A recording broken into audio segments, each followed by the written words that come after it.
This is really the solution. Just start dancing till the apocalypse comes. Like, oh. It leads. Okay.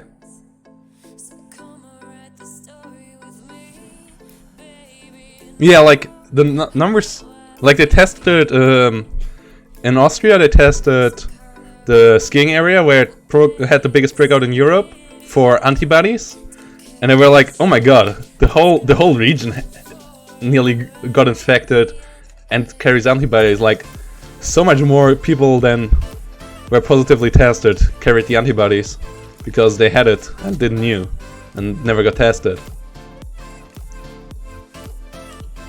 As I said, it's not like, oh my god, we should stop living, but like there's so many easy measures that you could do to make this a shorter period of suffering for everyone, and not doing them is just stupid. Like shutting down the whole economy and so on, no, but going partying to spring break in Miami, also, goddamn no. Sorry, but yeah.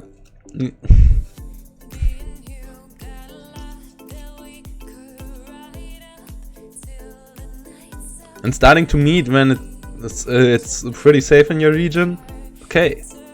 But Florida obviously wasn't safe. And US was so close to getting it real low, and then they just opened up again. And well, you're like, why? The rest of the world showed you that you would have had to endure 2 more weeks, and then it would have been really low, and then you could have started to open up easily. Instead of Trump is like, oh no, I have to open up now because I can't take pressure. Because if there's pressure, I always have to give it to someone else.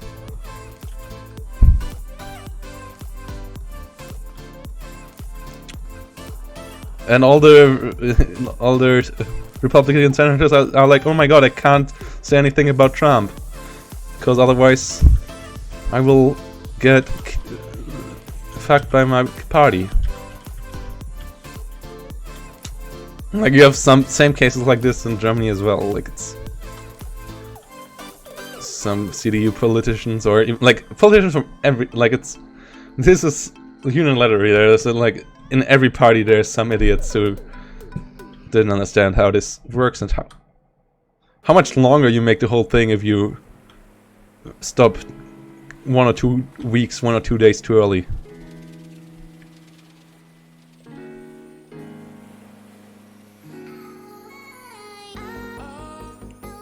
Well, yes, Ender. Yeah, I'm getting that. I think I would ban Krupa every time as well, even though it's not a bad map, but it's just so horrible to play on. Like it's not a bad balanced map. It's just so not fun to play on. But let's turn off the music here. Let's turn on the music here and start casting. Audio, music.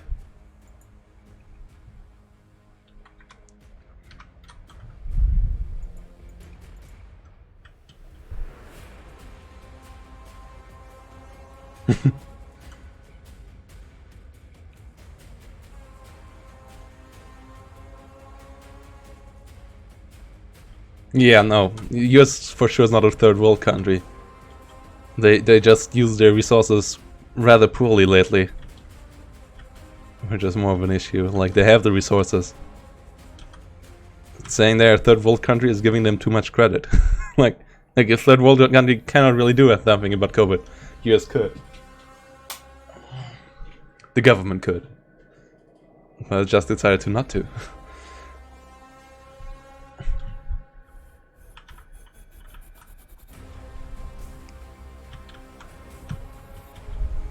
And it's not like, yeah, Germany also did some mistakes. Like we closed much too late, stuff like this. Though, like, I saw some reports saying that in Italy the virus already arrived in January. So this makes me questioning how long it was already spreading in Asia or in China in the first place, and if they also maybe alarmed us much too late, But still, the reaction in Germany was also rather poorly done. But yeah, every politician is worried about the next election and not worried about the people nowadays. Or at least I wouldn't go that far, but like the worrying about the next election takes too much influence in the decisions. And if you call up something and it doesn't work, you get punished too hard. Even though in the long term it might be good.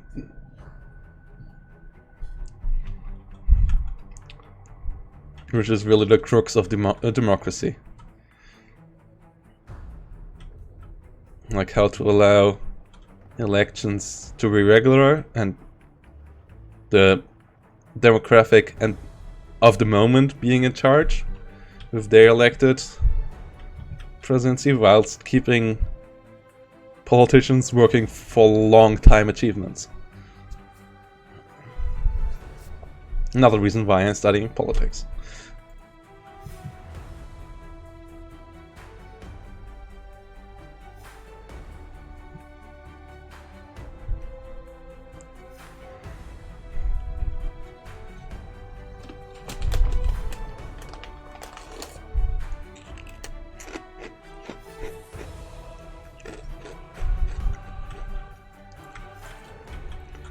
So here we go.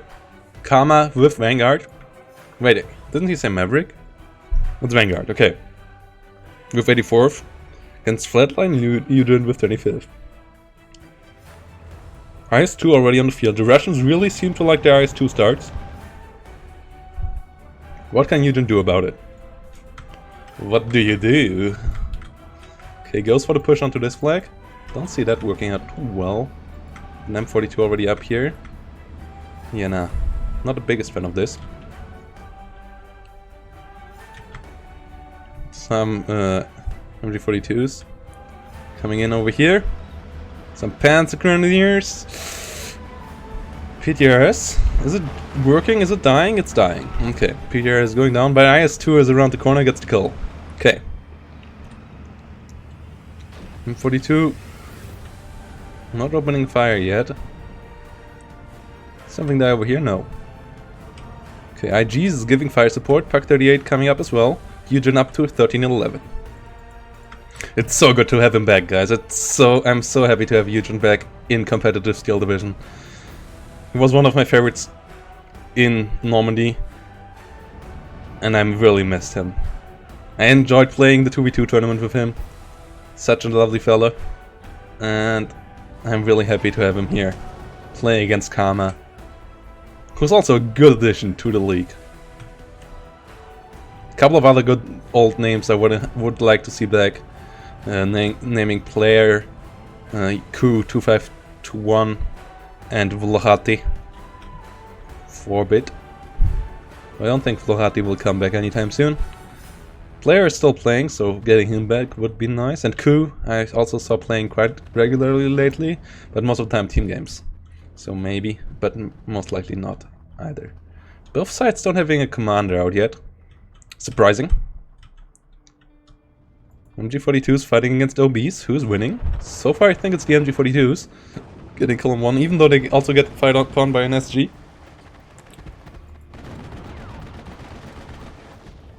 Okay, MG42 gets pinned down. But two-star MG42s really are not that easy to pin down. One's getting forced back, other one killing off an SG43. 81mm mortar coming in. Two IG-18s firing. 13-11 for Mr. Eugen, even though he is the flatliner. But good off map here. So back to the game. What does that mean, FMOL? What do you mean? Ah, so, yeah. yeah. Back to the game. Away from politics. It's a classic, right?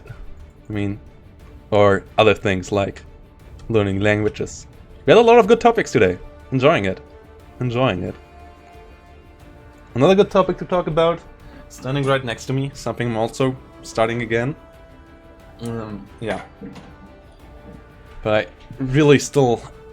Like, I only got some basic stuff going when I last time tried to learn it. Will take me a while. First of all, have to get some other stuff going, but really want to practice a bit. And now I have the time. Like, at the moment I'm really having a lot of free time. So that's what I'm doing. Casting, learning Italian, playing Steel Division a bit, and then playing the guitar, doing sports. That's basically my life at the moment, and it's a good one.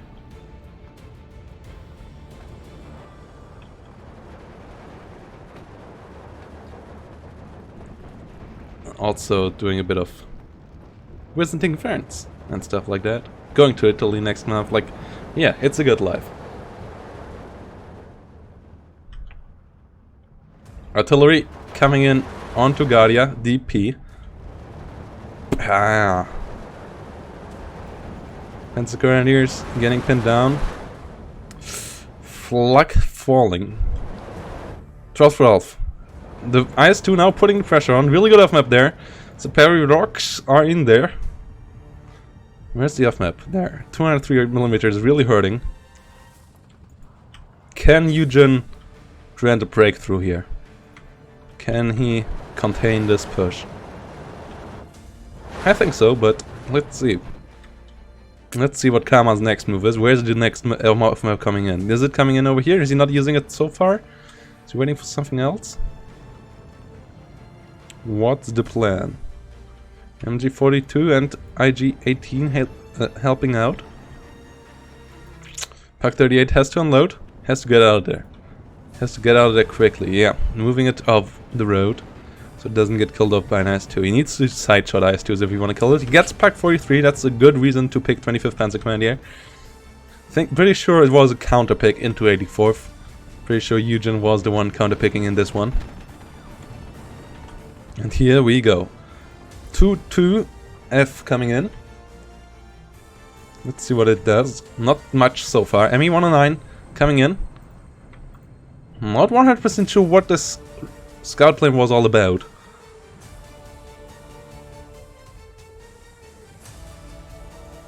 Really not sure. Was it there? No, it was not there to bait out an ME, was it? Oof, it gets out. ME has to be careful. Flying directly over in 37mm. I don't think it should get the kill. Maybe? Well, that would be really bad. Woo! Okay, gets out. Rough. Okay, engagement's going on over here. IS-2 keeping on rolling forward. T-34 in. IG's now killing off ZSUs. CIS-3s. ZSUs, what? CIS-3s. IG-18 over here getting killed off by an OB, but MG-42 still doing its job. Killing off one, not getting killed off.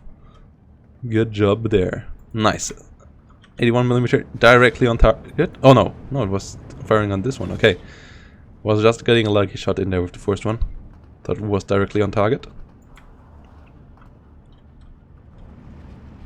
A lot of units pushing through here now for Kama. Can he get anywhere? Oh, he's learning from Sean. He saw that in the Sean vs Pixie game on the same map. Some sneaky ass PTRS teams moving around the edges. Wait, this has a US patch? No. These shoulder patches look weird, but it's not. These might be really dangerous. Like, these potentially could lose the game, win the game for Kama and lose the game for Eugen. Another good elf map here. I think I really like the position. A lot of units coming in here as well. Kama using the extra income he gets. Another mortar hitting the field. That's already mortars number 3 and 4. I think that's a bit of an over investment into it by Eugen. I don't know if he can afford it. I actually think he can't. Panzer Grenadiers have to run. Should get killed off? No. Survive. Okay. Extra smoke coming in from Eugen. Wanting to force the tanks to get closer to him. Question is, can he hold on over here? I'm more than worried about him in that position. Really good outfit by Kama. And Kama having good pushes on over here overall. As I said, I think the artillery a bit too much. Stuk 3 coming in now as well. He wants to contest it from the side. Killed off his own unit with the off map there, Kama that was. But he killed off quite a lot of other stuff as well. Really good off map after all. And the T-34s and so on should allow him the 1311. Is this critical mass already though? I don't think so. Panzerschrecks over here should move forward. These Panzer Grenadiers have to get out of there. Unit reacting in time now. Panzerschreck is moving in. Okay. ME-109 gets the kill. But should be killed off by the AA. So it was not worth it after all. I really think that's what the twos are for. Like baiting on fighters. Giving a bit of intel. And one goes down, yeah. Okay, this one should survive and get the kill on the 2 before. And... or is it? Okay, gets the kill. But is it surviving? Okay, he turns it to the right side this time. So it should get out. Yeah, should get out. Though it's already getting a bit black. Is it getting out? Yeah. Yeah, it's getting out. Be safe. 1410 now for Kama as he gets these 2 flags. But the first Panzerschreck hit comes in. Kama again face checking a bit too hard. Just like we saw earlier with... who did it? I'm trying to remember.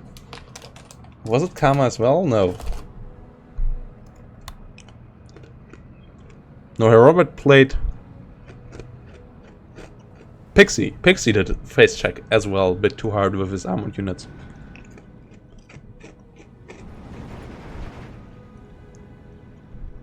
(1311). Still fine position here for Eugen. Question is, what does he bring in to stop these from steamrolling?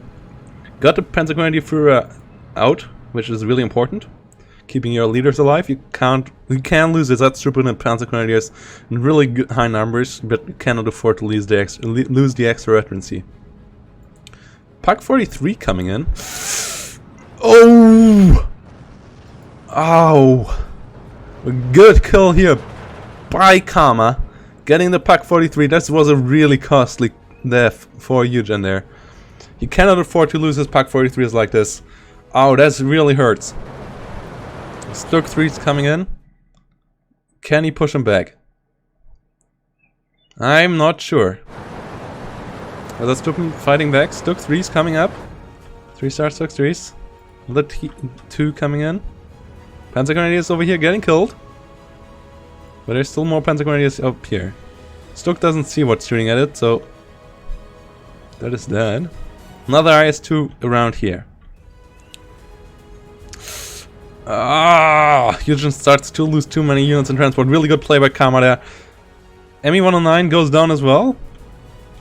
I think that's what died over here, right? Pretty sure that's the ME-109, yeah. 2 AA pieces here, really good for Kama, especially now that he has 3-star veterancy on one of them. Eugen over-investing a bit too into air over here. But you want to get rid of these for a good reason. One of these reasons being the IL-237s. This game looks good for Kama. Both Stuks going down, and now it's really rough.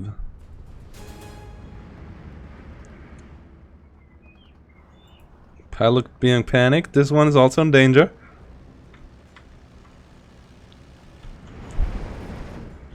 Yeah, if you would have kept the Pak 43 alive, this would have been not nearly as bad.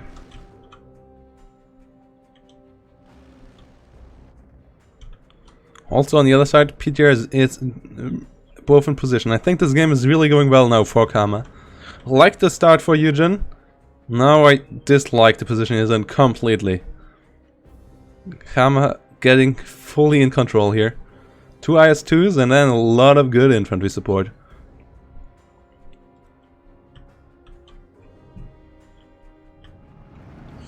Pack 38 now. Trying to side shot some T-34s. Getting the loader killed on one. But it still dies. It doesn't get a kill. Ooh, this spot is bad. Ooh, this spot is really bad for Eugen. Because yeah, both PTRs now fully in position. Any infantry units he tries to bring in over here are in danger of getting killed off by these boys. Oh, sitting behind the bushes. Damn. Where are they? There they are. Sneaky boys. Another guy sitting in the bushes over here. Even deeper into the forest. Even harder to find. No clue where they are.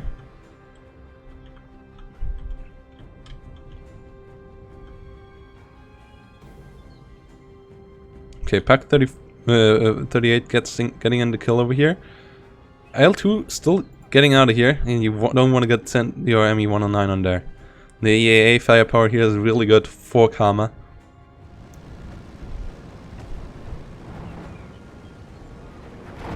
Okay, finally Commander next to the EAA piece gets rid of the fighter. Okay, finally a revenge kill in the air there for Eugen. But he's still in a really tough spot here. He has now more income than Karma for the rest of the game. But it's not much. I think Karma did a really good early game. So let's see where Eugen can bring this. It's still only 13-11. Gotta remember that. It's not like Karma is far behind in points. But still. Mortar is getting used now again. Mortar over here got killed off. No, it's moved back. It's out of ammunition. But yeah, these two new mortars didn't fire too many shells yet. This one is also out of ammo. Oh my god. Okay, so first victim might come in. Eugen might not even see that it gets killed. There we go. Looking out of the eyes of a victim. Did he realize? And even if he did realize, what do you do? Okay, Eugen realized. He pinged on position. Oh! Why he thinks it's in the building? No! And that's not the right position. That's not where the PTRS is. Ah. Obviously, he cannot bring in the supply truck in now either. Because he has to get rid of the PTRS before that happens. But good detection by him. Still, PTRS pays for itself, even if it doesn't get a kill now. PTRS still does enough. Okay, he keeps it back for now. You don't really need this land spawn, so. But he might call in something incidentally by there. Anyways. Heads radio fights over here. Pack 40 moving forward. The pressure of Karma is really high. Onto Eugen is really high now. Yeah, he thinks it's in the buildings. That's not where it is. PTR is now disengaging as he sees that it's getting hunted. Ah! Ah! Really good play here by Karma. Going up to 1410. Here's Turbo 18, yeah. Go to the Discord. Join the role Observer, and you get it. So yeah, join the Discord. You have all the replays there. If you want to get better. Join the Discord, join the Observer role in the role room, and there you go. Voila! Down below they all are.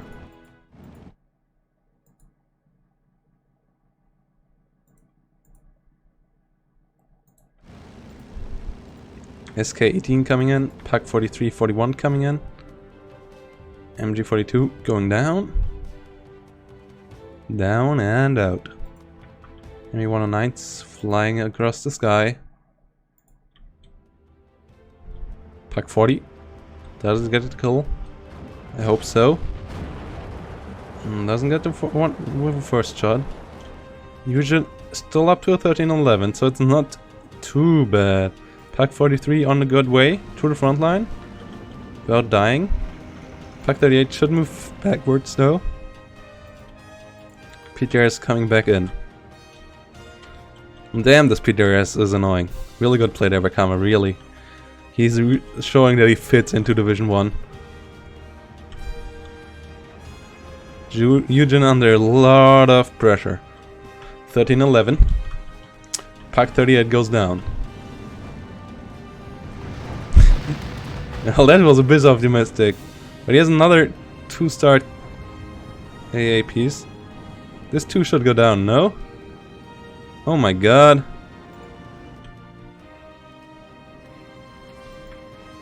PGR is back in position. Okay, Cis 3 gun going down over here. Still only 14-10, so Eugen still has a lot of time to try to recover in this game. And a bit more points than Kama. A bit more points from next minute onward. But will that be enough to get him back into this game? I don't know. I really don't know what he can do here to get it into this game back efficiently. SK18 now firing, but he loses Pack 38 and IG18 over here. Pack 43 on wet route to deal with the IS-2.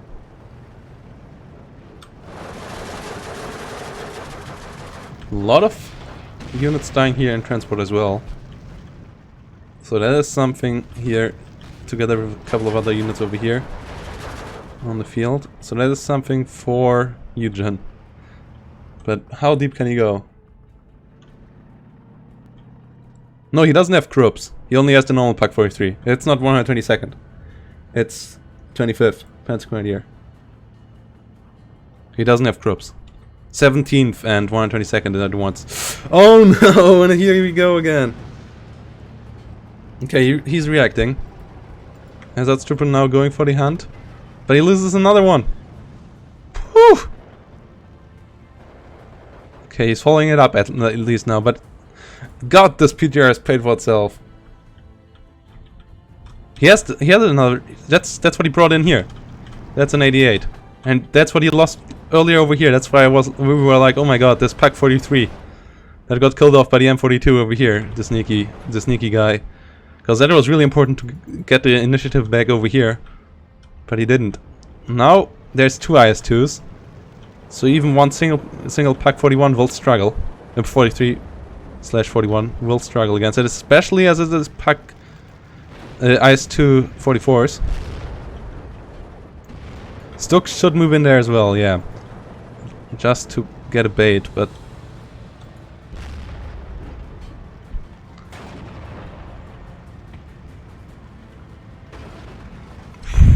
nearly cuts it off. The second one is falling back. Oh my god. How many shots more will you take? Even more? Now it's falling back, right? No. He's moving it backwards.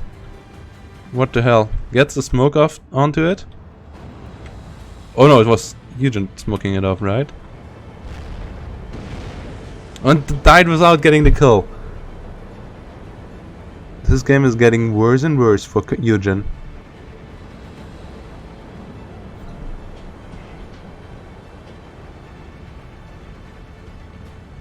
Okay. Oof. Not getting the kill onto that one was really unlucky. Now he loses units on transport again. Yeah, this game is over.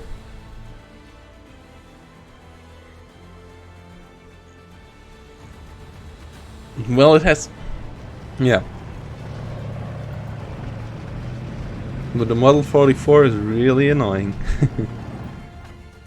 Not getting the kill there with the Pack 43. Ooh boy. PDRs finally getting rid of. More Pack 43 coming in. He has a artillery battery. He should be able to kill off the L2. Or is he?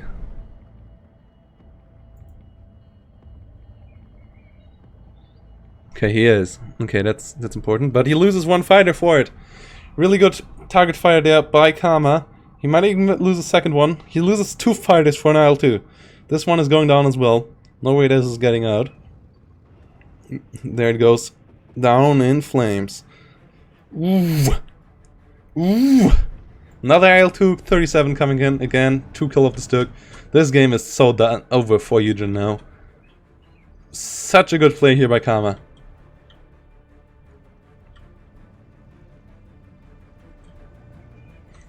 Yeah, getting shot at by the IS-2. This game is over. Karma got it. Karma got it in his pocket.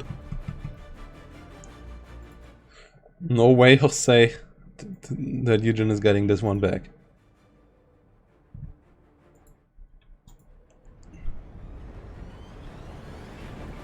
Another puck 43 in the front line. He's trying to push on the right side, but no. Eugen is not giving away this one. Karma's not giving away this one. Can't see how.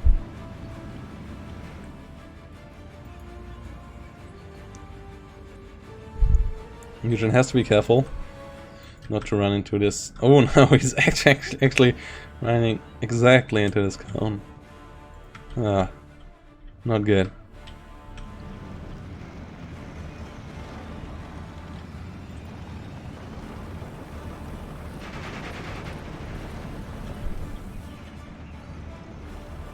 Infantry moving forward for Karma over here.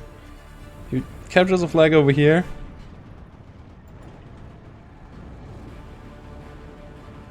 Nice to stay in the back. Still has his commander alive and stuff like this. So Eugen is still playing a good game. But he's not getting back into that. He's just not winning this one.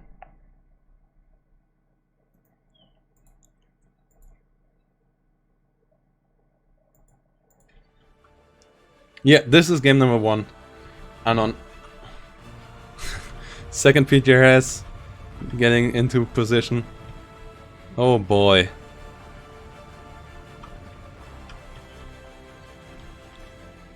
Karma pulling all the moves he needs to do to win this game. Could he actually even snipe the multi-ammunition here?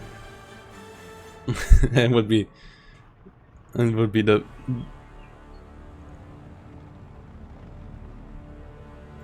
Studeback is snap coming in to refill the AA, I guess, and the mortars. Oh no, mortars now even starting to snipe AA pieces. Oof. Rough game, really rough game for Eugen. He has to just get this out of his game, out of his mind in game number 2. I still played a solid early game, but it just deteriorated over time.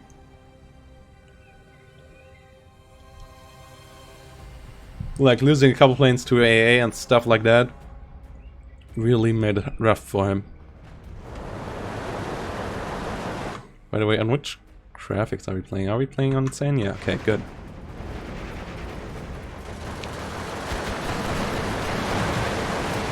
Getting shot upon from below.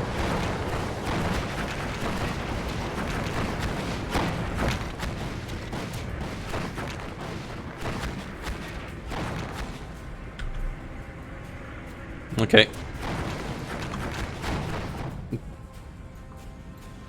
Just to get a screenshot.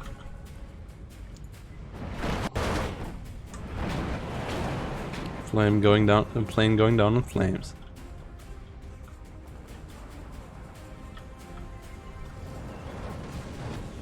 Infantry engaging over here. Just a couple of Stravnikis in the open.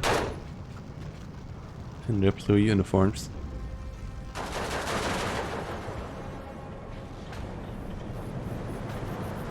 Pack 43 gun. Opening fire into the village.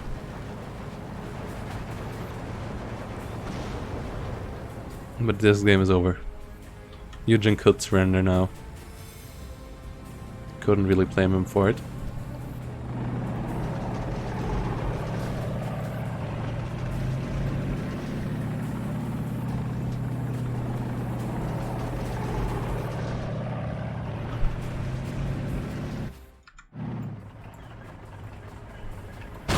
hidden in the bushes.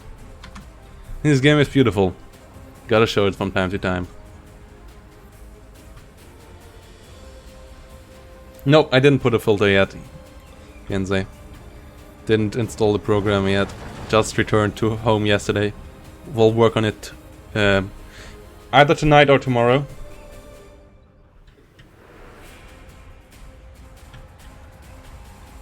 Okay, more Panzer Grenadiers coming up. Got a battery Führer. Couple of mortars firing upon the Panzer Grenadiers. And M42 killing off some Panzer Grenadiers over here. 15-9.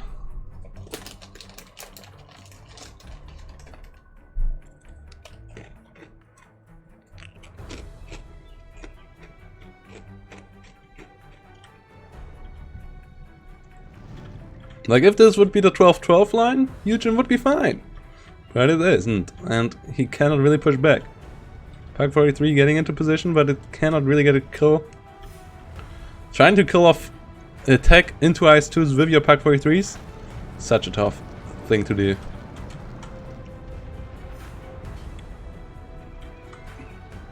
Well, this is just a base game. I think this map is also pretty good from the base colors anyways. So, yeah, don't think this one needs many filters, but some of them are really dull. Thanks for the follow, Cathanic Shelf. Much appreciated.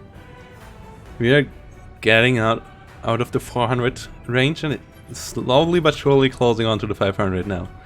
Starting the climb to 500 followers. If you like Steel Division and want to see more competitive play, this really is the channel for you to go to. Organizing the biggest league in the game with the best players. And the biggest prize pool.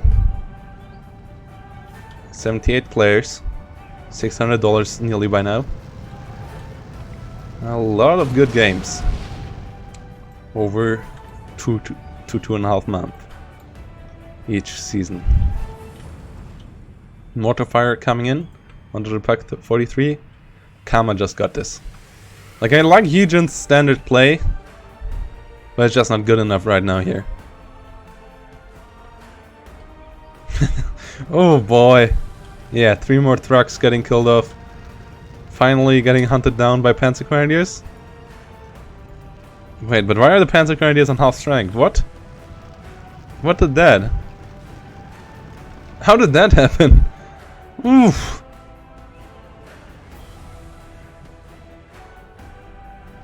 Like, really, what? Why are there only 6 men? Okay. Really good game by Karma. Showing how to place 84 with IS-2s without, like, only relying on them. Like, the IS-2s themselves didn't do much kills, but they forced Eugen's into unlucky positions. These two chaps, sadly, still will not see the victory of Karma. Will get killed off by the Stuk beforehand. Stuk looking at the village, and Eugen surrenders. What? He did really surrender in the last second? Yeah, Karma getting up 500, 800 kills here. Showing that he is really fitting well into Division 1. Let's see if Eugen can give it back to him. Eugen with his lovely name. From the Dev Diary. Or the looking at the community.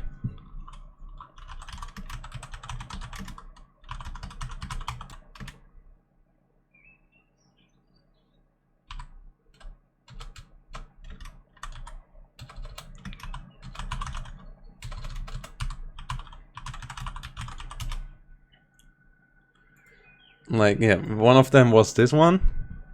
It was with Brother Soccer, Chicken Dew, Curbs, and Scout Spirit. And then they had a couple more of these. Trying to find where they were from. Dev blog. One of them had Eugen and Gonzo in it, I think. Oh yeah, Community Casters and Aces, I think it was the one. No, that's just the casters, okay. Then the first one. Or like the one over here.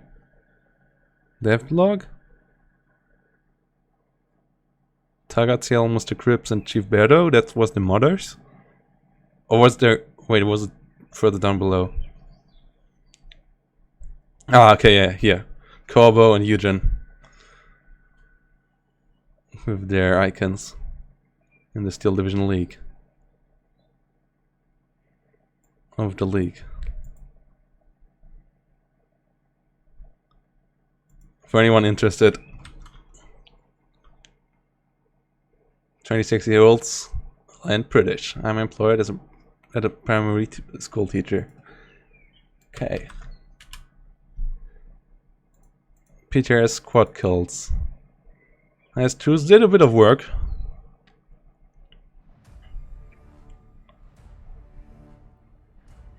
PTRS killing off 3 Panzer Grenadiers. That was the second one, I think, that came in later. Oh no, that was the first one. Where's the other one? Wait, did it? PTRS. Okay, the other one only killed one Flak 38. Is that the other one?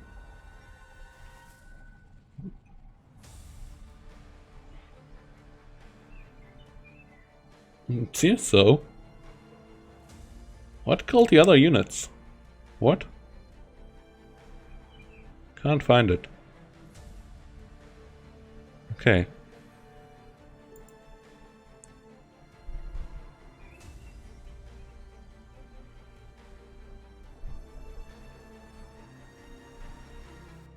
SK-18s did their jobs, but yeah, the game didn't go long enough. And Eugen wasn't stable enough to keep on winning there.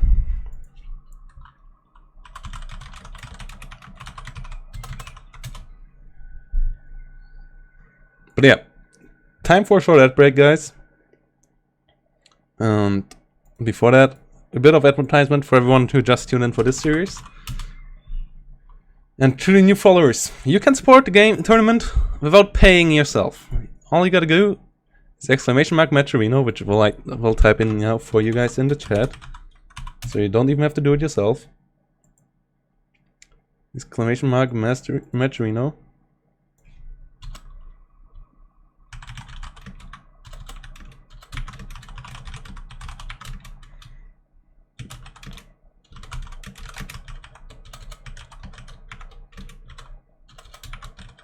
And then you will get the link to this page. Then you type in SD League 3 and it adds 50 cents to the prize pool without you paying. And you can support competitive Steel Division without paying a dollar or a cent. And if every one of you does it, we will get the prize pool a really lovely boost. So consider doing it to give us some love. This is due to us being verified organizer and partner of Matcherino. So yeah, give this website overall a good look. They're doing some really nice stuff over here, having a lot of tournaments for different games, mostly StarCraft. That's how I found them. Like, that's the most events. Then StarCraft and Rocket League. The other events are smaller, but for StarCraft they also had some really big events back in it. Like, those are smaller ones. I think can also fill most money. But for example, yeah, Home Story Cup, Base Trade TV, Star League, all of these got quite a lot of money. Base Trade TV Mega Tournament.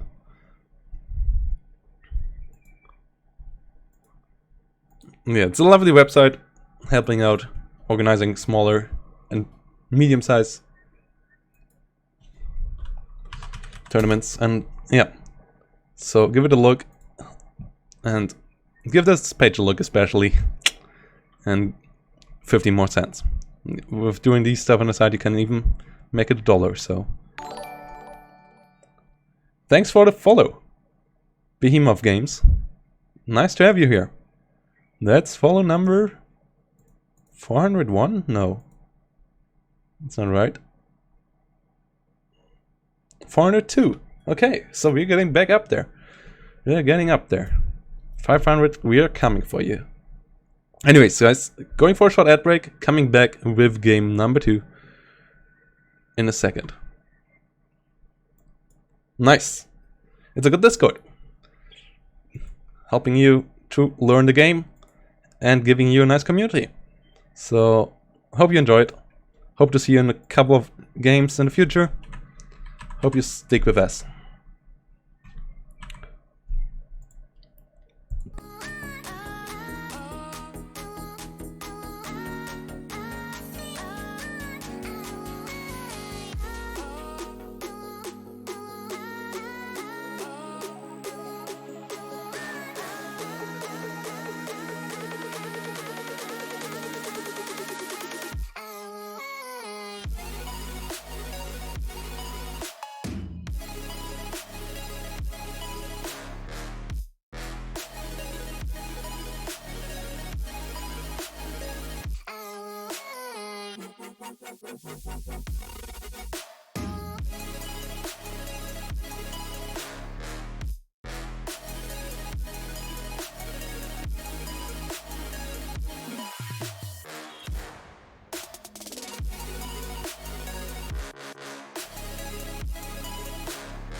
No matter where we go, our memories won't fade away. So high, don't look below. I know we'll make it out okay. We already know, know, know, know, know. We already know, know, know, know, know. Been through hell and back, back, back. Yeah, we made it up strong, past the test. No matter where we go, no matter where we go.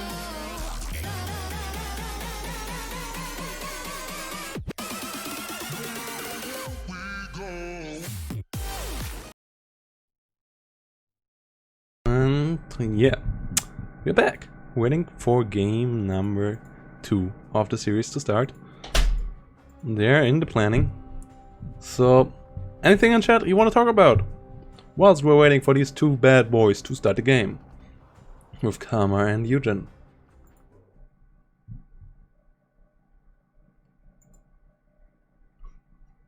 Any hot topic about the game, about anything else?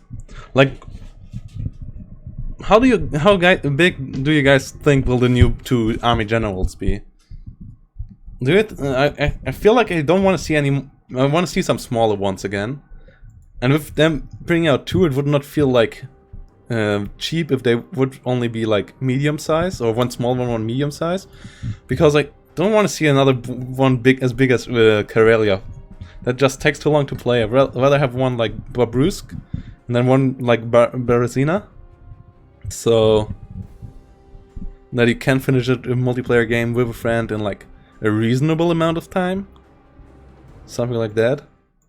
And well, how much do you look forward to the Romanian divisions? I think that is really the first video game I know where Romanian units on the front, like single units, are represented World War II wise in like bigger formations. Don't think there's anything Romanian in Company of Heroes, for example. Are they in? I never played it. What's Man of War? For example, like games like that. Like most World War II games don't represent that theater of war, and even if they represent the Eastern Front, they only represented the Wehrmacht. Or maybe, well, but Osttruppen are not Romanians, are they? No, Osttruppen are units from the east that went to Western Europe. They're not Romanians. They are like Ukrainian, like recruited prisoner of wars. They were sent to the Western Front. That's Osttruppen. Like, yeah. But Romanians, I don't know a game where they are represented. Neither in like other than like Company of Heroes or something, like in big scale strategy games, but with like actual unit models and so on. No World War II shooter comes in mind. Like some represent Finnish, like there's the new one that represents, I think, the Finnish war, for example. That is kind of like more tactical shooter and stuff like that. But the southern Eastern Front with like Hungarians, like even the Hungarians you nearly never see, and then the Romanians you don't see it at all. I can't name a game. Or can you? Aren't they in Men of War? Like obviously with mods, I think Men of War has a good. Men of War 2. Romania.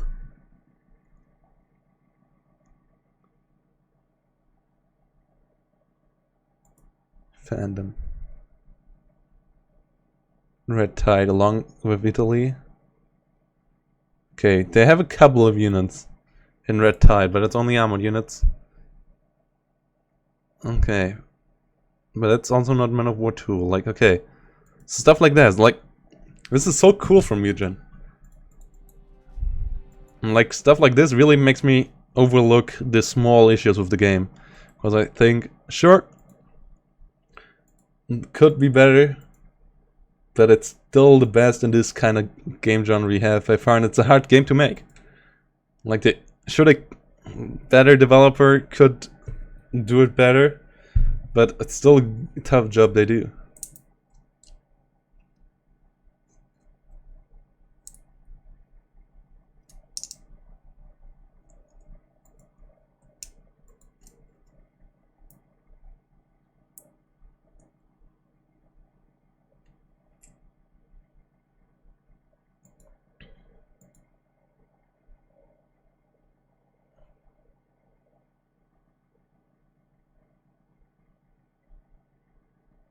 And it's like also a shame that the Romanians never get represented for like the amount of work they did for the Axis.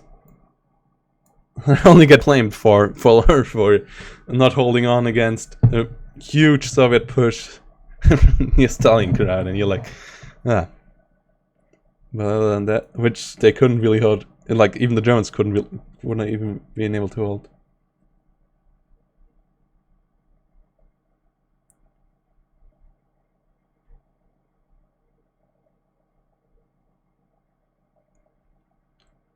Well, even in the West, like it's so unique, it's so exotic, and it's not like they didn't have any, like they only had boring weapons. Like they had the tank destroyers. Like the Hetzers were based off some Romanian tank units. They had a really good anti-tank gun. They had some interesting planes on their own, and then they used French and British, and like they used a hodgepodge of every nation. Like they used Axis material, there was Western material. They used Italian, like really all Axis, not just German. They used Bofors, I think, as well, and then they used Soviet captured material. So plus own homemade material in good numbers, good quantities as well. Like there's such an interesting formation. So not representing them in any game is just like such an overlook, and I'm really happy that Eugen doesn't do that. They really represent them. And I think they will make them interesting divisions as well. Like the divisions outlooks we got, those look really funny. Those look like a lot of fun to play. Really looking forward for the anti-tank gun of theirs, and like the Su-76, the F-22 gun put on a small tank chassis, this tank hunter thingy. There's also in the picture. Then yeah, they also got some Italian autocannon cars, some Berettas, which are nice MPs because they have 150-meter range and stuff like that. Like really, and then you see people in on Twitch complaining about moo, I want more German divisions. So you're like, we already have all the German material of 44, nearly all the material of Germany in 1944 in the game. Like, is there any more interesting division to build? And couldn't you mod every German division by now? If at least after the DLCs get available, like then you can just mod every division you want. So just do that. Whilst we get all the new interesting stuff, new interesting materials in the base game, which is just so lovely. Now, only thing missing is Italians, and like an Italian campaign would be the big thing I would really look forward to. If we would get that in year 2, that would be amazing. Together with some nice Italian maps. So let's see.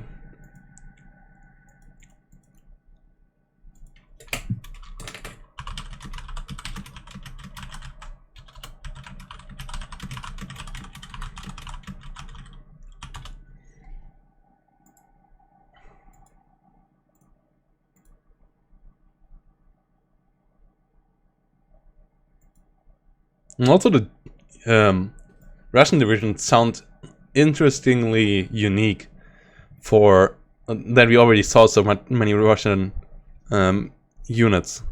Like they really went all out to make those interesting. Like for example, these Stuk 3 chassis with Su-76s and guns, and then you get these small things.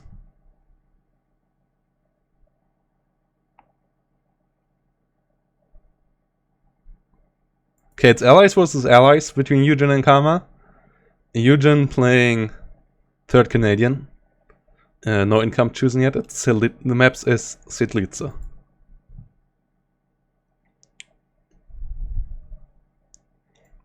Like the Rosita 75mm anti-tank gun. Combining all good features of PaK 40s and Cis 3s.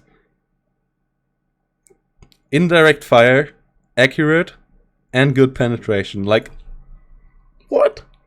This gives you everything. And they also have the smaller, I think then another one they also talked about a smaller anti-tank gun also having indirect fire capabilities. Then Hotchkiss, which are really good.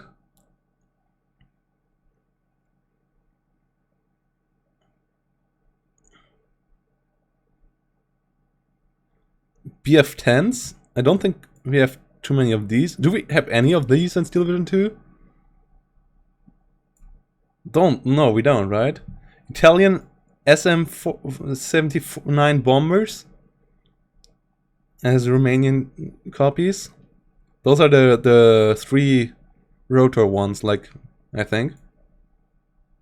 1 on the nose and 2 on the wings.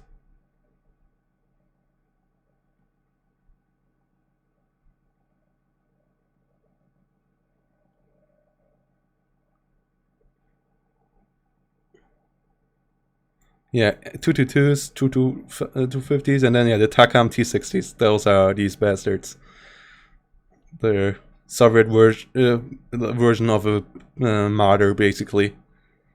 With a Soviet anti-tank gun. Or like Marder SD2 kind of thingy. And then this one. ISUs, SUs, and SU-152s. P-40 and fighters. Matildas.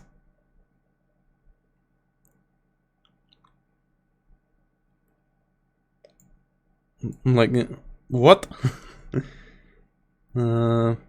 We had another lookout, right?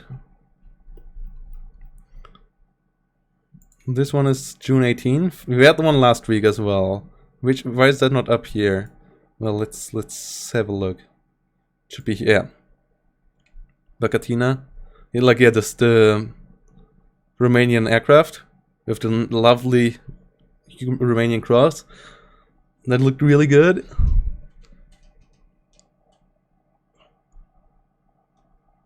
Italian AB-41s.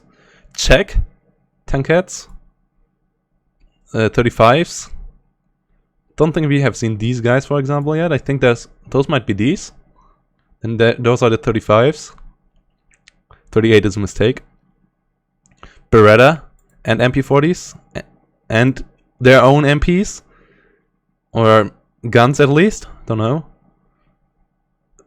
Coming in with the Clark Grenadiers, Panzer Lux and Sturks. It's also an interesting, like, kind of Harteneck kind of feel. Or 14th Infantry. Preda, yeah, like these, that's what I'm talking about. Swiss Italian anti-tank gun. Like, have you ever heard about the Preda AC 47mm? Which is a mix of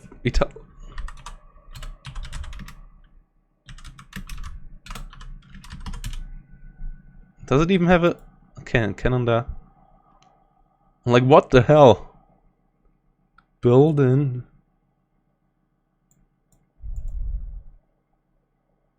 Austrian Buller.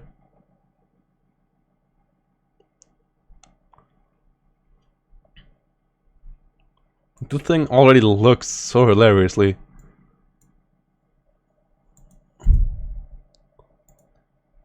There's so much good stuff in this.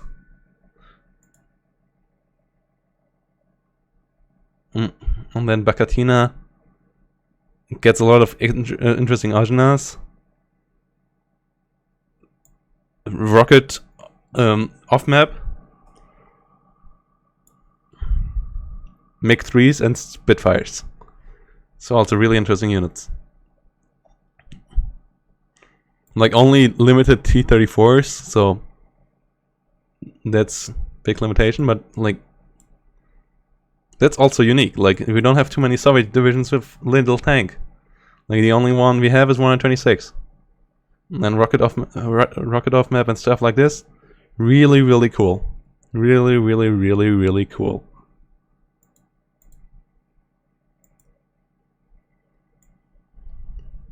Well, I'm in the strike team, Anon, so yeah. But I cannot talk about that. But just saying they look good. On paper. And yeah. Really interested to see how they will end up in when they are in launch. But I think they are all good looking divisions. And like no major mess up there by Eugen, I think, in any of those. In either direction, like direction super useless or super OP. So yep, really looking forward. Eugen vs. Kama, game number 2. Game about to start. Nice! Here we go again! After talking about the Romanians for a bit. Also, interesting to we're looking forward to see how they rework the Army General. I think that's the reason why co-op is not coming, by the way, because co-op was based on the Army General we have at the moment, which has the split into 3. They say they will like 3, where we can call them 3 groups, and that would allow for co-op with up to 3 guys that everyone controls 1 or 2 of these, which would be really easy, or like not really easy, but rather easy to make. But I want to change that whole system up a bit. And I guess that would not be compatible to the ideas of co-op they had. So they first of all have to do the whole rework, and then do the rework of maybe co-op. So we will not see co-op before Army General rework, and even afterwards it might take really long or might not even happen. Because like 1v1 is much easier. You just replace the AI with a player. And the AI already works like a player, because you can switch teams around anyways. But with co-op, you have to implement much more features for both sides. So yeah, don't think that's gonna happen anytime soon, for the named reasons. Rework plus hard to implement. But rework really the thing that kills it. I cast game number 1 before, game number 2 coming up now. Kama playing 26 this time against 3rd Canadian. Kama won because he played 84th against 25th Panzer Grenadier, and Eugen was not able to stop it. Like the Kama played Vanguard there as well against Eugen with Flatline as well, and Eugen was getting pushed a bit too heavy.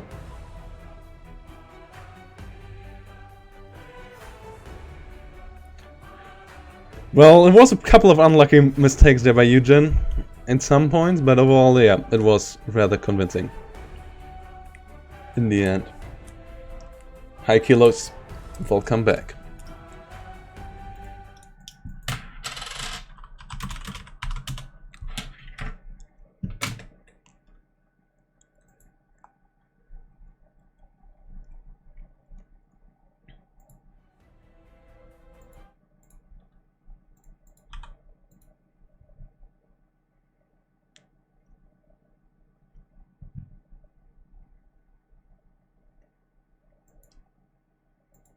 Okay. So, let's see who's getting what side. Yeah, the Pack 43s were really unlucky, for example, true. Like, the one getting like 8 shots onto it and not getting a kill. You're like, ah. Then losing the other one in transport to an M42. Sweet lead, so yeah. So Eugen on the left against Kama on the right.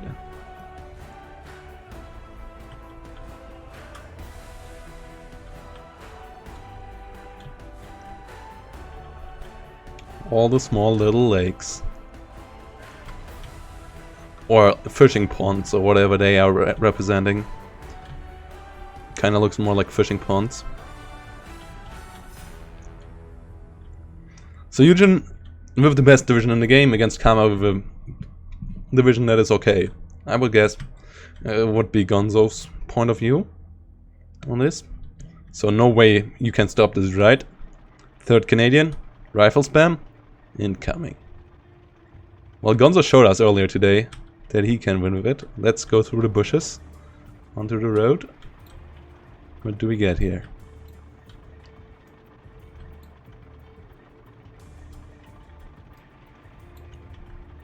A lot of defense troops coming in. On the other side, nothing yet. I will grab myself some water. I really need it. After talking so much, I really got to try throat.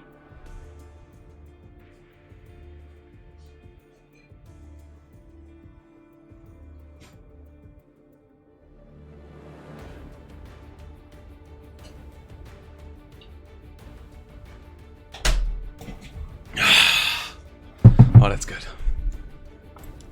Okay, I don't know if I will be able to cast tomorrow, guys. Whew. My voice is slowly dying.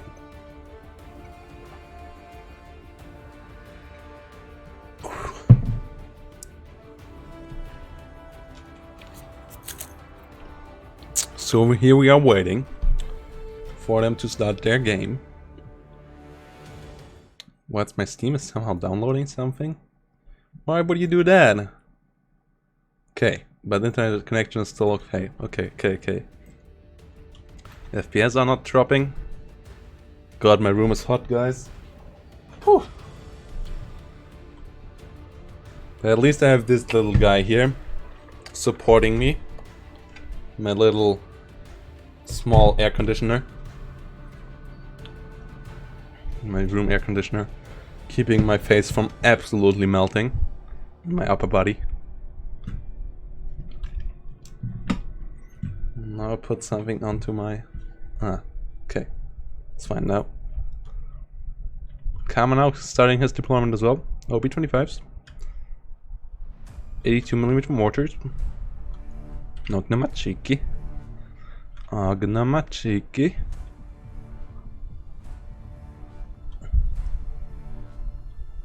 Grass in this game doesn't look good. I have to say that. At least not the brown one. The green one is okay. But I guess... But, like, if you zoom out a bit, it looks all pretty good.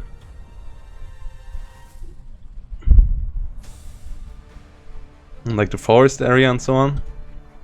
It looked pretty good from a bit further away.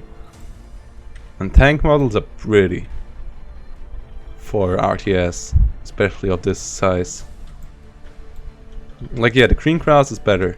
Though you can't obviously see that it's really generic. But, I mean... Granted, it's not being generic in this game would, I guess, pretty much kill 99% of the PCs out there, so rather have that than not being able to play it at all. Like, yeah, they even put quite a bit of style into all these little huts and so on. Really did good. Sadly, it would be really nice if we could have some map modding tools ourselves. That would be really lovely. You can really see that they really put in the effort for all these things. All the vegetables. Old truck that I got cannibalized. All of that. Old tractor. This game is just so damn pretty.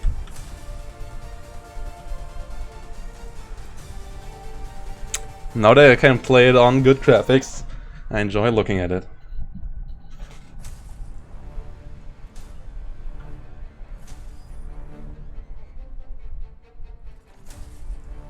Yeah, I know.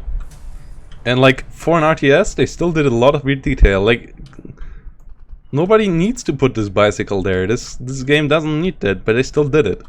So, for the viewer that comes in, so that this looks like it is a village that actually someone lived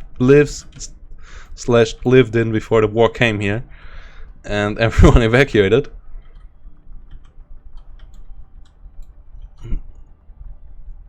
Like, sure, some of the grave modules are getting repetitive. But overall, this looks, from a bit further away, this looks like a super usual graveyard and stuff like that.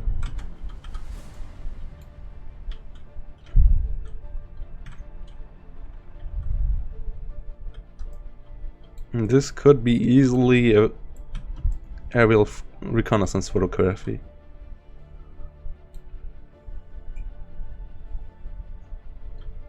Yeah. And for the small team they have, they really did do well. I mean, it shows that they use an older engine by now. And the engine they use is the good thing and the bad thing on the same time for their games. It allows us this zooming and so on, but it's also what prevents them from creating a solid, usable map creator, and also keeps, like, they always state that maps are the things that cost them the most time to create. Which is also a reason why we don't get a new maps with the Romanian DLC, which is a big shame. because their map making resources running into those city maps and stuff like that. So this is a really big shame. But yeah, other than that, the game looks good.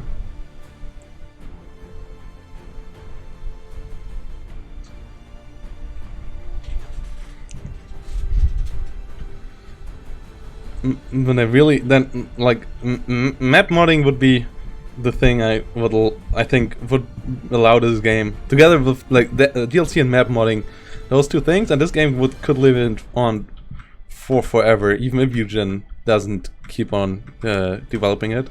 Like we could make our own community balance patch after the Romanian DLCs. We could create our own mirrored 1v1 maps, all of that.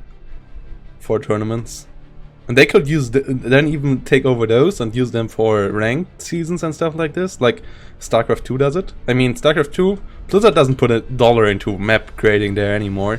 They just let community members create the maps, and then they give make a small map tournament where players play on them, and then they give the guy like $500 or something, and they're like, oh yeah, thanks for working for us, and all the other guys are basically working for free.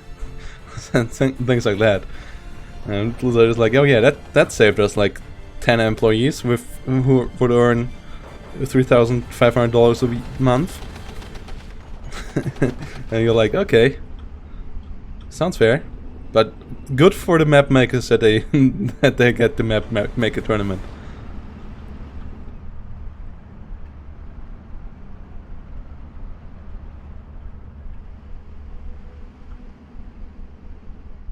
Like things like that, like yeah, that thing maps.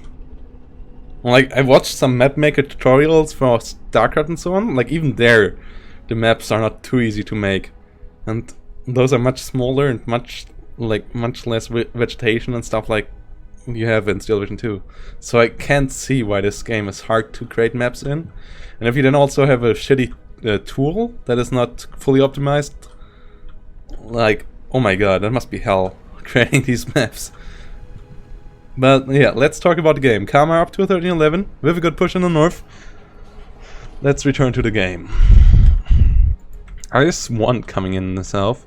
So far, no big rifle amount anywhere. Eugen actually falling back. What? Okay. Giving up this flag completely. Bringing in more Shermans. Gets the flag back in the south, back to 1311. Okay, the tactical retreat, that up here is interesting.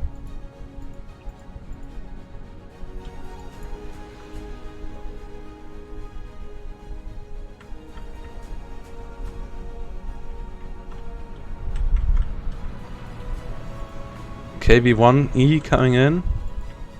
Rifles coming in.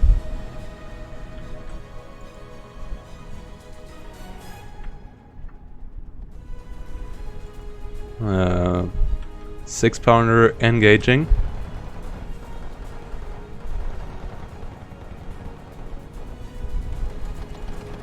Stewart coming in as well. Firing. Defense groups moving back. Rifles coming up.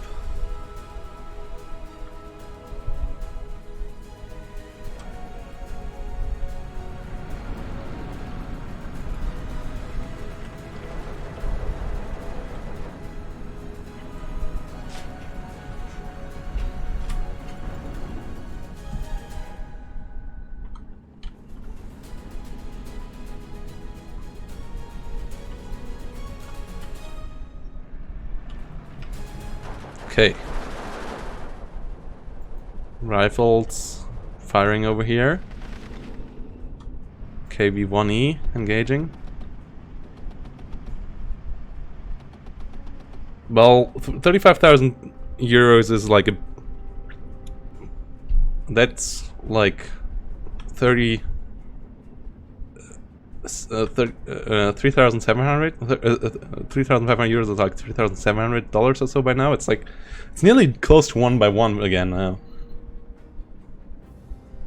So yeah, €3,500 is a pretty good entrance level, like for, or like not pretty good, but like pretty basic income in Germany, I think. Like for, I think for like one of the like the basic income for students after they finished high school is like 42,000 euros per year to 45,000 euros per year. Like that's like the basic entrance level income, around that, like in tech and so on. So like yeah, something like $35,000 per month is okay. It's like basic job. 3,500 per month is pretty basic job. So I would expect like someone working lower, like lower rank working over at Blizzard doing somewhat of that amount of money, I guess. Like between 2,600 and 4,000, or 2,500 and 4,000.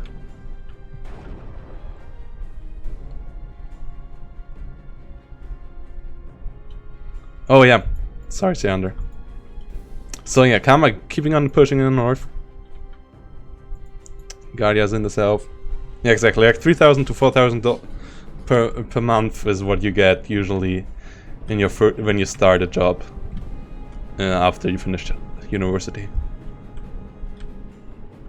Like that's what you should expect. Obviously, if you're living in if you have to live in Munich, you ask for a bit more so you can afford rent, but then you also get a good job. And if you live somewhere in like a small town in Eastern Germany, you get less.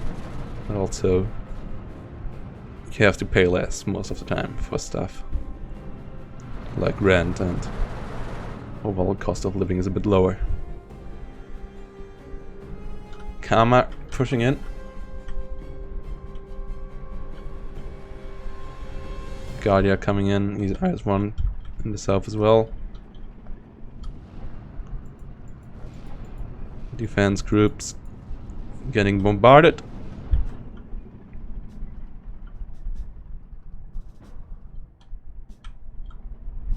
Six-pounder engaging.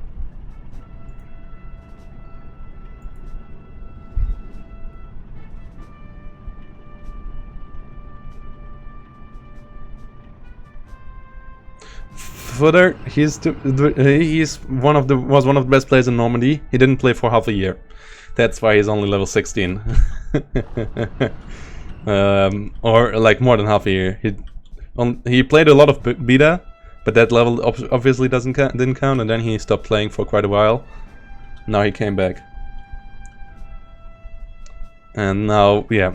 But he's played a lot of Wargame, and he played a lot of Normandy 44. So, yeah, he's a good player. He's a really good player.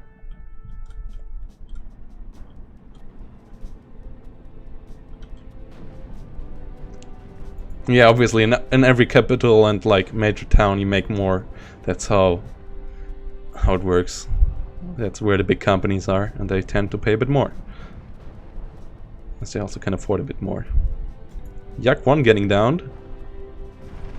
IS 1. IS 2 over here. Okay, does he get the kill? No.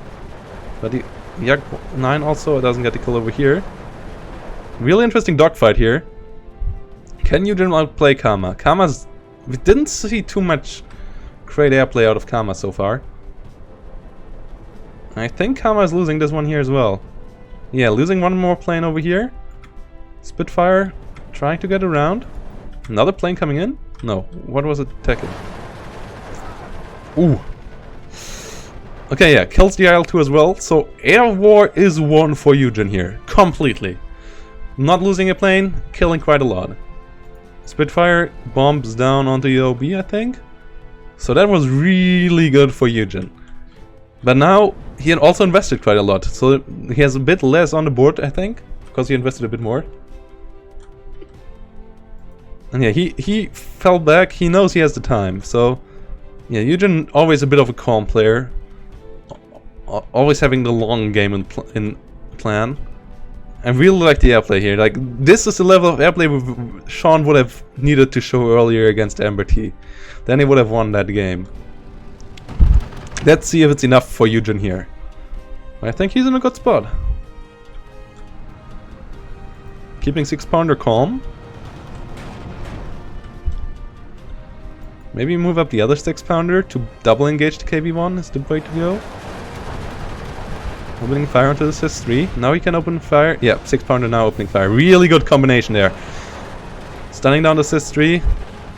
Now starting to kill off the KB1s. What a good play here by Eugen. Keeping his head down till he knew he could engage. On the way to kill off the SIS-3. Would be a bit of a shame if... Okay, 6-pounder doesn't get the kill on the KB1. Bit of a shame there. 6-pounder over here could move around. That would, I think, be a bit good move. Other than that, he's doing a solid job. But it's still 13-11 for Kama. Bring it back to a 12-12 now, though. He captures another flag in the center. Yeah, now he can chill. Eugen can start to put it into chill mode. Build up rifles. Really good chill blade here.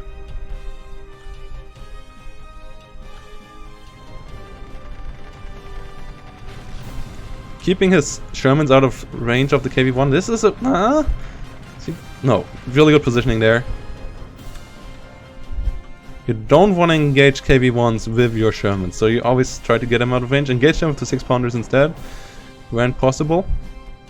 Good 6-pounder batteries overall. Ice 1 down here might be a bit of an issue. Let's see how he deals with that. Mosquito Pathfinder coming in. Let's see what this bad boy can hit.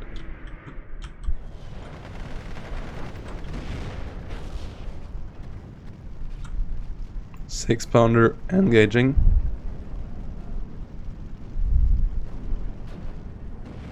Getting the kill. Nice one. And yeah, what does he do about the IS-1? Okay. What is this?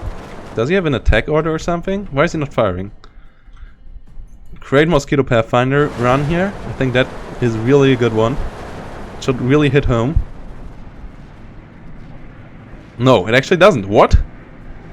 That was surprisingly bad. Oof. And 6-pounder. See, he doesn't have any extra orders, so why is it not engaging?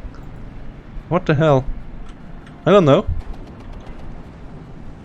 Shouldn't it engage? Weird. Another 17-pounder coming in. Do we just not see the extra order? But Efficient Shot has a... But Efficient Shot has a symbol, no? Like, Efficient Shot has the crosshair symbol. So why was that not there? Okay. It did back in the day. Pretty sure it did show Efficient Shot at one point. But okay. 6-pounder going down in the end. 17-pounder has to be careful. Not to get killed off before it can engage. Firefly coming in. Good use of the air superiority here by Eugen. Not ending with the bombs though. Bit of a misplay there. But 17-pounder should be taking care of the IS-1. Well, it's still not too easy to penetrate. Especially not on this range. Might need a bit more convincing to heal it off.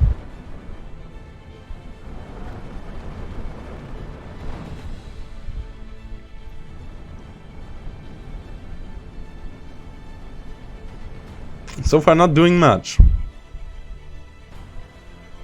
Which is a bit of a shame. 6-pounder from over here coming around now as well. 14-10 now for Karma.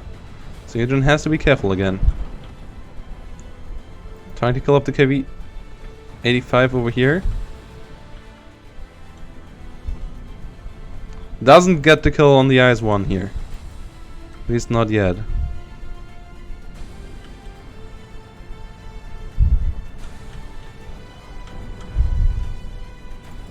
Firefly engaging something. I'm not 100% sure what it engages though. Okay, now he moves it out of the way. 6-pounder not engaging. Oh no, it's on move order. Okay, Karma having a solid push down here. Infantry engagements going okay for him.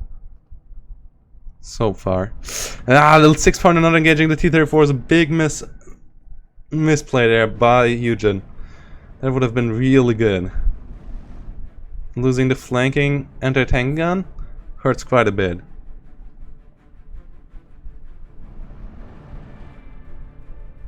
And Karma now has this sector of the map. ZSU now coming up. We'll stop the airplay somewhat. ZSU in the north already up as well. 6-pounder stopped engaging. 17-pounder on the way. Eugen's still playing really chilled here. Keeps it at a 14-10.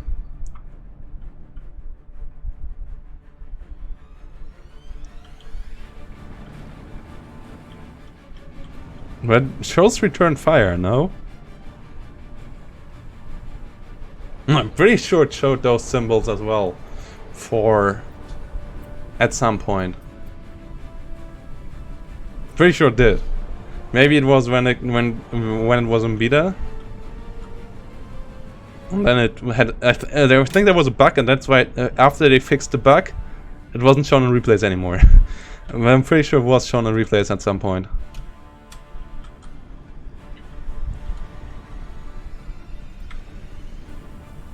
But yeah, I might be wrong. I might be wrong. Not saying I'm 100% like I'm pretty sure, but I'm not 100% sure. That showed efficient shot. Eugen coming in with another off map. Ram 2 coming in. I guess it has all the off maps fired off by now. Hopefully for it. Yeah, I think that's the third one.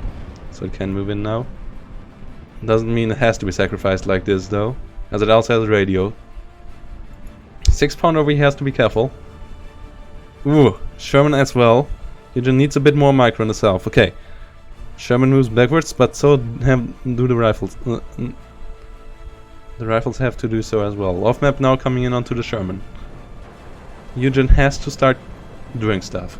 It's 17 minutes in though already, so yeah, he gets closer and closer to his 20 points income advantage, and he traded much better than last game this time. And it's not like Karma gets super strong units in C phase. No IS-2s or so coming in C phase. Another Boiter Firefly, another normal Firefly 1 coming in with the Canadian markings and running through the road here. Commander coming in as well, now finally, after 17 minutes. Really surprised to see it that late. Rifles have to be careful. Okay. Sis-3 gun coming up as well. Interesting choice. IS-1 still alive. Oh, okay. Okay, this engages the rifles. Ooh, Firefly not getting the kill with the first shot. Dodges the T-34 though.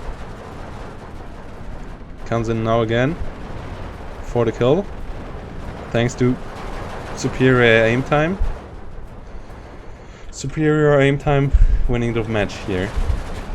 But it's up to 59 now, so Eugen has to start doing stuff. Commander should get out alive.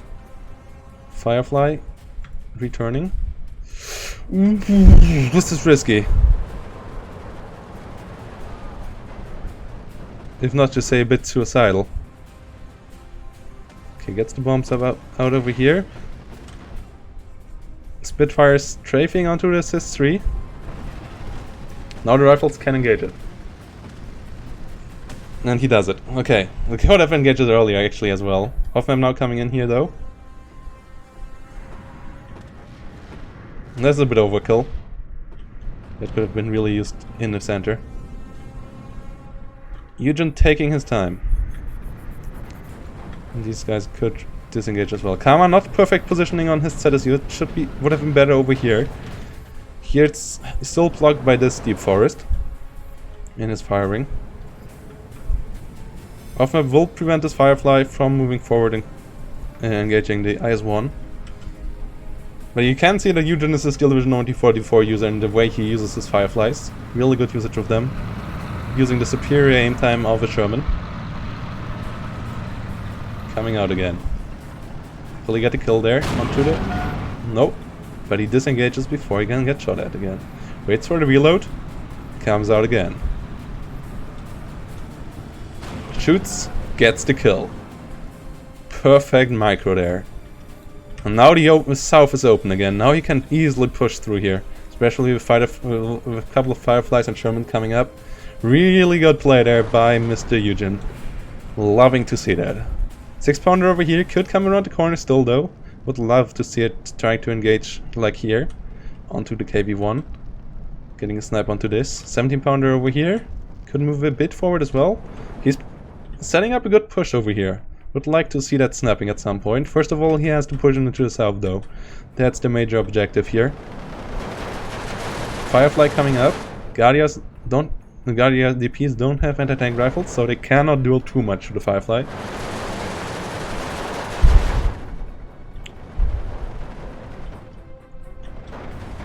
KB-85 over here. Moving in. Not 100% sure. Okay, it's engaging rifles. He should try to go for this flag. Not he could try, he should try to go for this flag. Using his Spitfire still in really good manner. To keep on strafing. He's down to 6 minutes though now. Now he has to start to do something.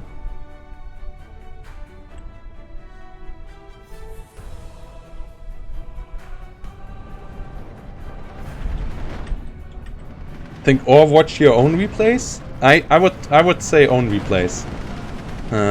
Okay, Firefly gets 1 kill, but Sherman got killed off by the double T-34 earlier. But now Firefly... Okay, Firefly at least gets 1 T-34 killed. Disengages afterwards. Okay, 1 flag secured by Eugen. Not 100% sure which one, but it gets him up back to 11 minutes.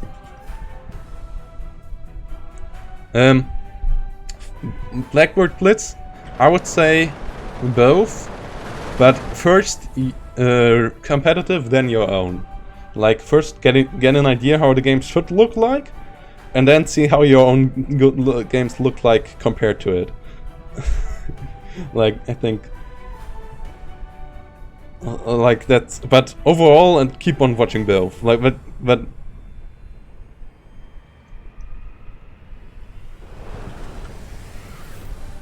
Like, if you don't have a clue how a game is supposed to look like, your own replays don't really help you. Well, it's also really good to watch maybe a replay with someone who really knows how to play, like share the replay file with them, and then watch at the same time, and they look at it, and you at the same time, so you can stop. Or like shared via like stream it via Discord when you watch it, like something like that. By the way, that's also something I want to improve on our Discords. I want to use some of the money we did via the subscriptions. Oh wow, I shouldn't have. Nah, we cast this one to upgrade the Discord server. I should focus on this game because this game is really good. Eugen getting back to a 12-12. Such a chilled out play here. Really taking his time. Now having the Shermans to push back. Still don't over eagerly, and like I'm always like, oh my god, he can now push, and he doesn't, but he is better than I, so it's right that he doesn't. And I don't question his resolve and his choices, because it works out like a charm in this one. Killed off the KV-1 over here, finally moved off the 6-pounder, really close to this flag, and he's on the way to kill off Karma here and get his first map win in the. And I'm so happy that he's about to, because I was first at some point really thinking about, like, is he good enough? He was also like, oh my god, should I really be Division 1? And I'm like, I'm pretty sure you're good enough, I'm pretty sure. But now him winning against Karma, who previously showed solid games against Gonzo and tied against Duro, really makes me sure about my choice to put him in here. Firefly gets the kill, and I'm like, Karma has to get a really good engagements now to get this game under his control. The amount of rifles and Shermans.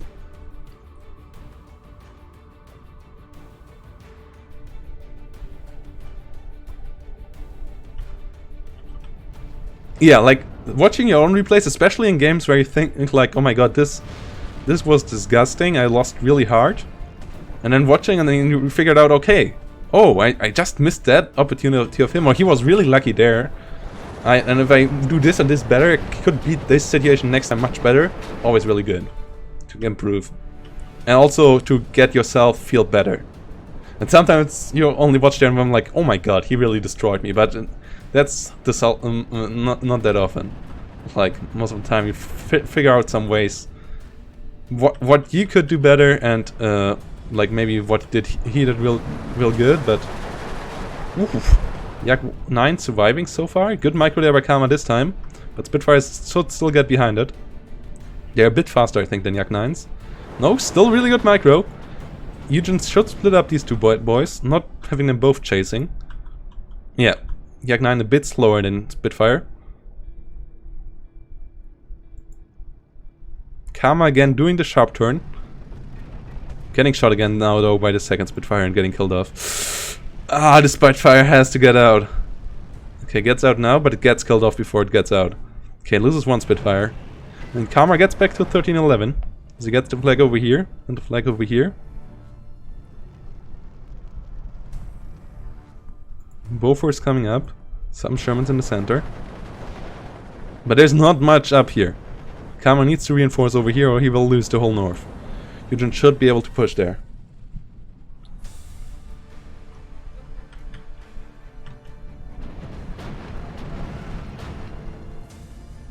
Like, yeah, obviously you can learn from, oh my god, he executed that so well. That's some really interesting stuff I should try out as well. Obviously. Oof! Firefly going down, bit unlucky there. Was just on the way back. KV-85s. Dangerous units to play against. Eugen finally up to 13-11. Only thing that could kill him here is him not having a long enough breath, but that with Canadians sounds unrealistic. Like, KV-85s I think could break his back here. If KV-85s... If he kills off enough 6-pounders and Sherman Fireflies and so on, that there's no real unit to deal with them. I think that's the only way Karma can win this game. Hey, hey Metalface. How are you doing? Another KV-85 coming in.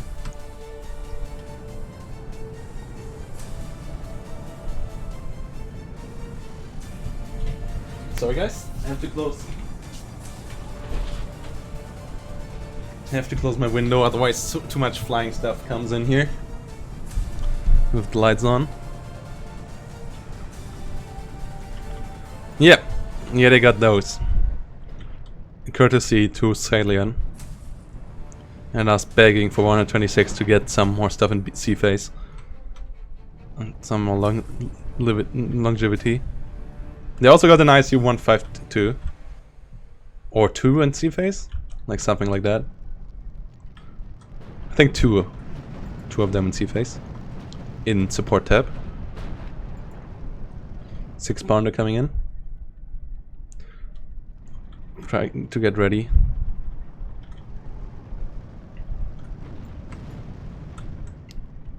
Sherman's moving around, but they will struggle. Yeah, KV-85s should be able to deal with them.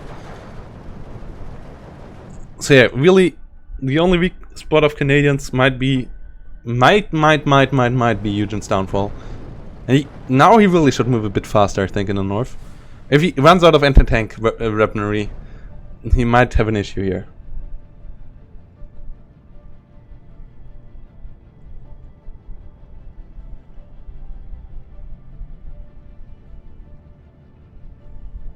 You mean these here? FML? This is the life bar he has left over. Like, if it's full, that's what you start with. And it ticks down if 13-11 occurs. And like now it shows one arrow over here, that means it's the lowest tick rate. And this life bar ticks down now. And yeah, Eugen has has a 1311. And if he goes up to 15, the 2 arrows are shown here, showing that it's ticked down faster. And if it that shows the tick rate. If it has 3, if it has 18.6, it's 3 arrows to show the speed of the tick rate. This way you can also see what tick rate you are on in team games where the flags are more numerous and you don't know when the tick range changes. That is the indicator for that.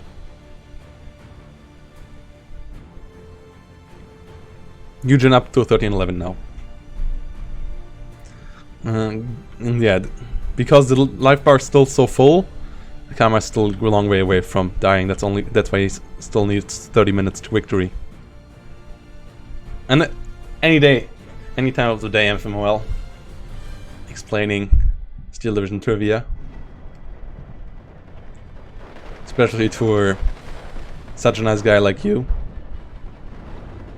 So I guess you're not really playing Steel Division 2 yourself, FMOL? You're only watching?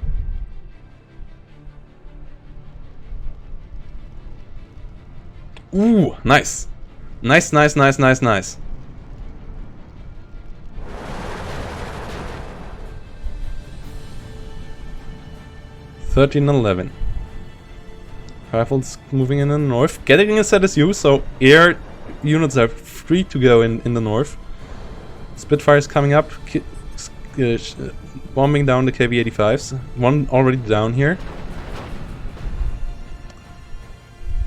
So yeah, with the air superiority he has, I think Eugen should be fine. But he shouldn't directly fly over ZSUs, that's not a good move.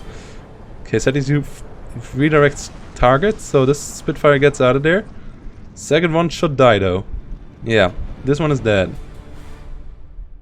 Losing those, plus allowing too many KV-85s to come on the map, is I think the rate that Karma could turn this game around again. Okay, weapon jammed on this Yak. 2 ZSUs now. He should refocus all the bombers on the north while he keeps pushing in with his units on here.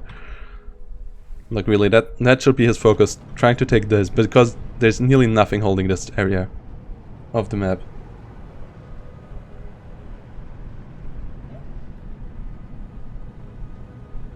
Karma's having bad karma. No bueno. Okay.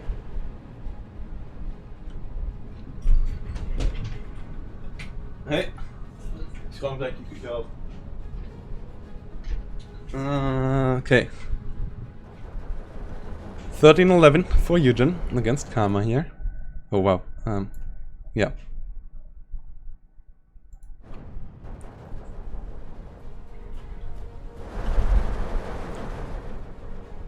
Karma slowly ticking down.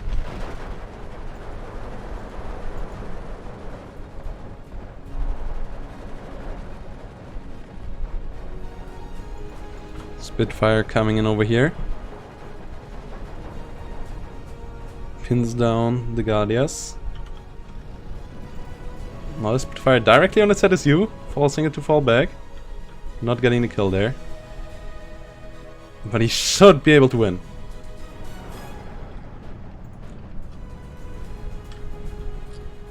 $13-11. Guardia DP's moving in. Rifles, more rifles arriving.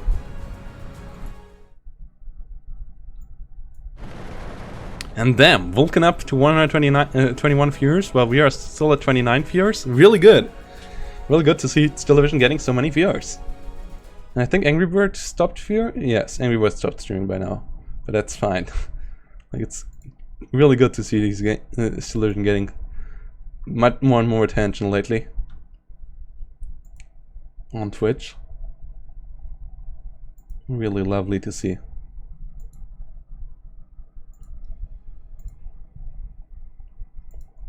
Vickers HMGs coming in together with some rifles. Eugen up to 1410. He should be easily be able to overtake the north now. These guys are nearly done for. And yeah, the air superiority really... Air superiority and chilled out, good tank micro was what won Eugen this game. His infantry combat stuff was okay, and rifles are really not the best infantry in the game, but they're one of the most numerous and like most solid. So yeah, he just used them like you're supposed to use them, like keep them as frontline fodder. And yeah, Wall just kept his cool, allowed Gamma to take him down relatively low, and then just did stroke back when it was necessary. Still would like to see a 45-50 minute timer, because then Kama could still think about, oh my god, can I still win this game? And Eugen would be a bit more pressured into taking a bit more territory a bit more quickly. He still should be able to win then, though, by now. But yeah, like this comeback thing when you're nearly dead doesn't mean time limit would not work with it either. If the time limit is deep enough, would just mean you would have had to push a bit harder.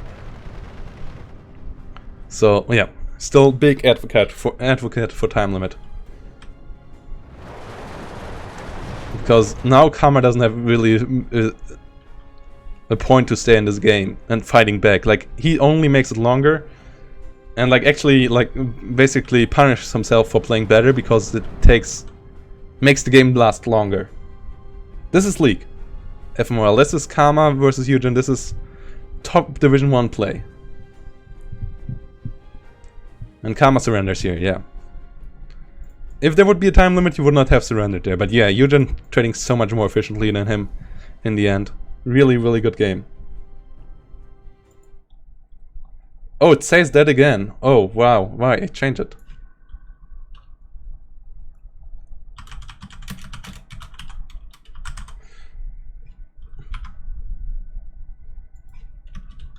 I played myself earlier. What a good game. Good to have him back. Good to have Eugen back.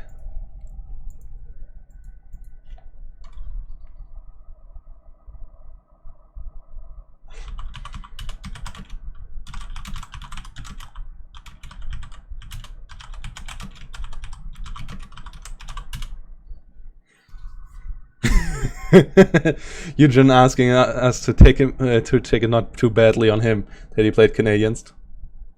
Nice, Charles. Can you upload it? Then I will cast that as well. really looking forward to that as well. First game of yours in the league. Yeah, if you give me the uploads, I will cast that in 5 minutes. Till then, see you around. So we'll update the streaming title now.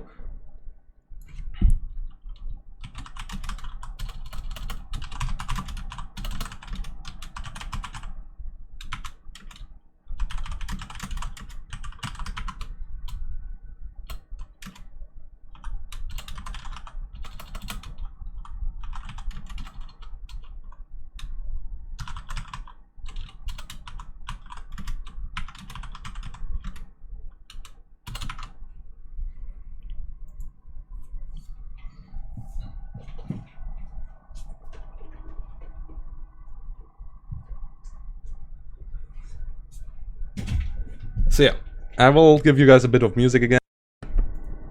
We'll leave off to do some stuff for 5 minutes, and then we will go into the other session.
Actually, the Spitfire play was really, really nice. Like the air micro and the engagement you had in the beginning, really good, man.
So fragile, like it was built to break off the handle.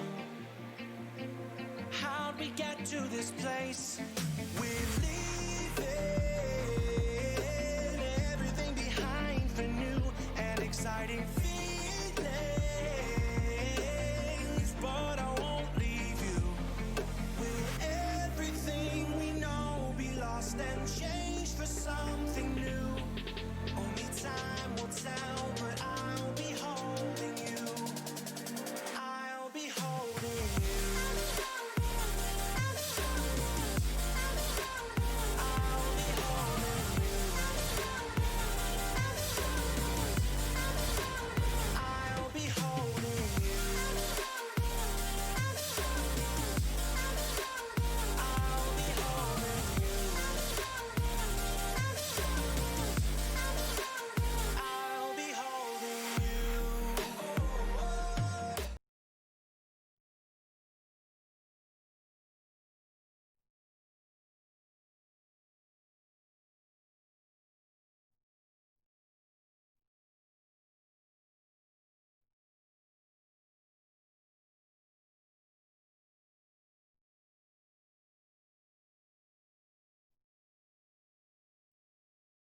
Okay. Sorry. Okay, thanks. Charles versus Gonzo. Balanced versus balanced. I guess I didn't mute my mic and then I muted my mic when I came back. Okay. Charles versus Gonzo. Balanced versus balanced. So someone picked balanced first. Or Charles, did you decide on both playing balanced? Like, otherwise it's a really ballsy pick to pick balanced first, I think. I think balanced should really only be applied as a counterban. Okay. Because I think Maverick versus balanced is just so strong. Interesting. Well, let's see how 126 goes in balanced.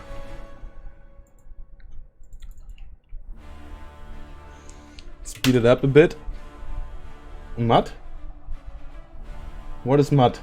Blackbird, Blitz. Maverick. Yeah. Don't know. I think Maverick is really good against him.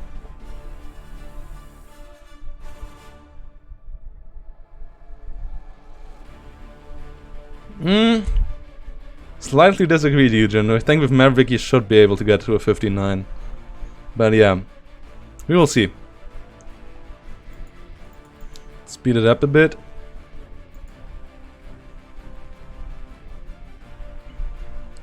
Get the clouds moving. Let's see a couple more.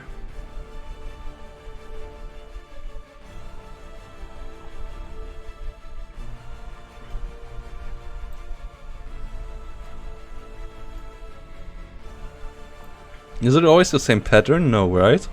It's different sizes of clouds. Well, I guess there's like some different, like some cloud models that get randomized. But interesting. Okay.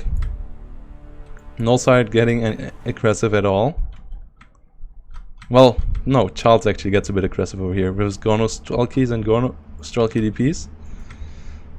Tarka and Puya, one of Gonzo's most favorite units. He carries and Patre Commandis going into the south. Okay. Because you typed it in so much later than Eugen. That's why I was surprised. Yeah, you typed it and I unmuted myself when I saw Eugen. Maybe you're a bit behind on the stream. Gono Strelky DPs coming in. Okay. None getting killed. That's a bit lucky there so far. One out in the open now. DHE anti-tank gun off the finish with 12 rounds per minute. Come towards HE, so solid rate of fire there. Gono Sniper out here.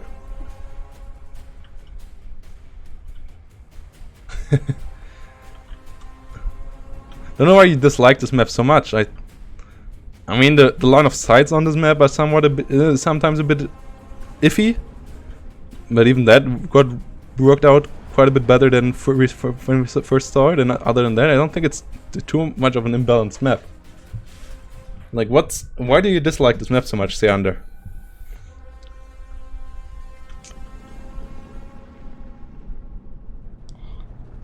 A map with different stages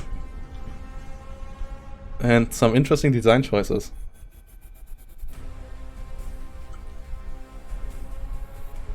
I think in 2v2 it's a weird map.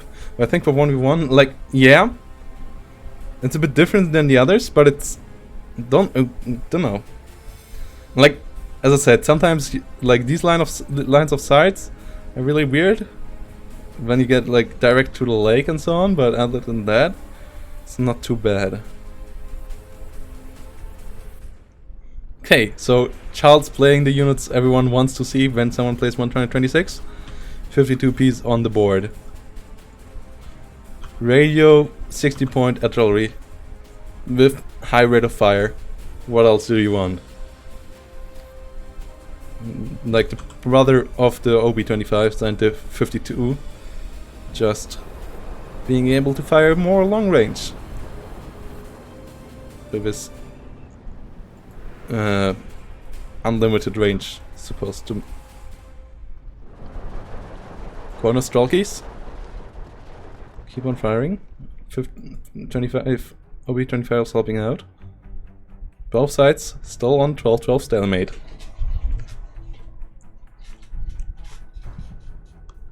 T-26 moving down the slope.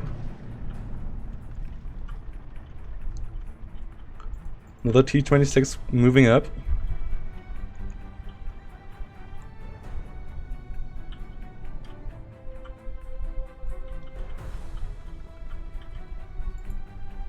Gonzo Rajvetka. Together with Gonzo autos. Ready to move in.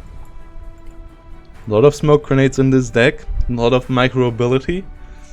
But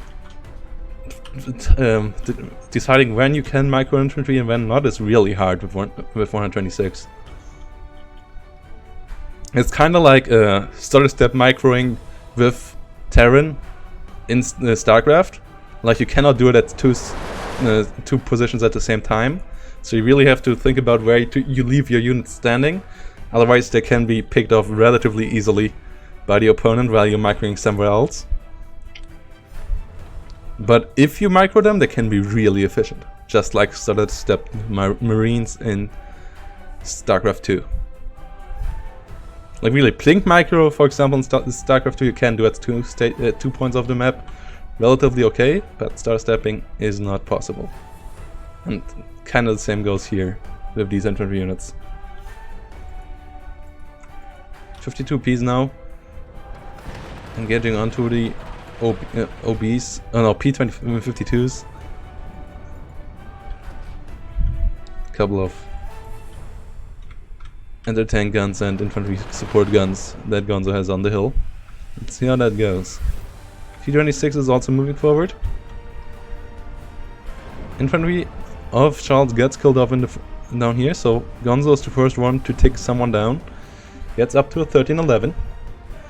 Starts to take a couple of points out of Charles' life bar.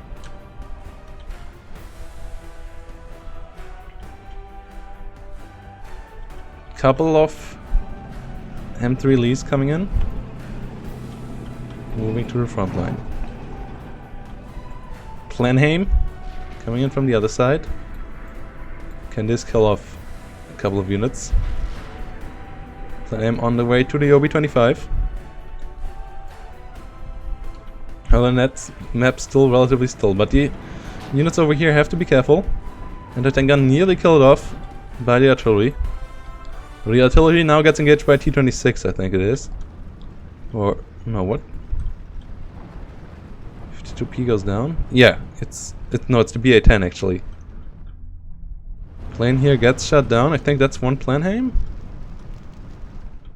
Second Planheim gets shot down as well by SIS-12 and a P-40N. We will see more of these bad boys soon in the Romanian DLC. Well, has to be careful about the Vekatine. Vekatines can deal damage. One of the 52s goes down to the BA-10. Or was it actually artillery? No, I think it was just the BA-10.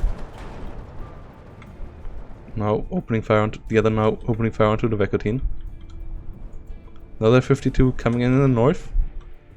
11-13. Gonzo still up here. Planheim got it. Okay. Really slow game. Really slow start into it. Now Gonzo trying to put up with his Yakaris. Let's see how the Gonzo Rajvetka and Gonzo autos can hold against it. Should be doing fine. Ratsovekis shouldn't do too much here. So it's up to the Yakaris, and they are in the front line. So they actually, one of them nearly dying instantaneously. Getting Molotov into its face. Gonzo Conrodi also moving forward to help out with its PPSHs and SVTs. And the Yakaris getting melted. Really not a good move here by Gonzo. Back to a 12-12 thanks to the M3 release. Both sides really having awkward little tanks. And the KV-85s in the late game will be monsters on the battlefield. So if it gets there, Charles has good chances of winning this game. If he gets them out in numbers and is not in a horrible state it is. Gorno's trying to kill off the BA-10. BA-10 moving backwards while firing its DT, 2 DTs actually. So Charles has to retreat. Gorno autos over here also a bit overextending. Getting melted in the open. Not a good move. Kind of move here by Charles. He really should have stayed in his forest. Both sides getting a bit overeager. Oh, Ratsu Pioneery coming in.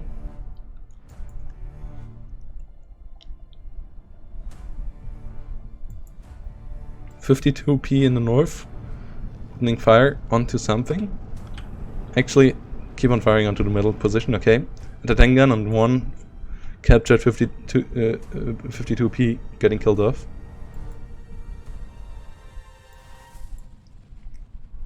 Gorno autos. Coming in together with another M3 Lee. Gorno Adretka trying to avoid the Ratsuveki. So I'm not really sure why. Gorno Strelky is engaging the Ratsu Pioneery. But getting now engaged by two 52ps. So this will not keep on firing for too long. P40 getting used as ground attacker. Has okay strafing damage. M3 Lido should be a bit more potent in keeping these units down. Gorno Strelky disengaging now. Might lose a couple of guys before though. Going down to 2 men. M2 Lee engaging, killing off T-26. Couple more Gorno autos engaging onto the carries. Gorno Razvedka on a mission. But it will... I have the fear that it will run into these Ratsu Pioneers. Gorno autos still in the open. Still not in the forest. A bit of a misplay there by Charles, not moving them directly into the forest. Would trade much more efficiently if they would gonna be in free cover. Getting into it now though.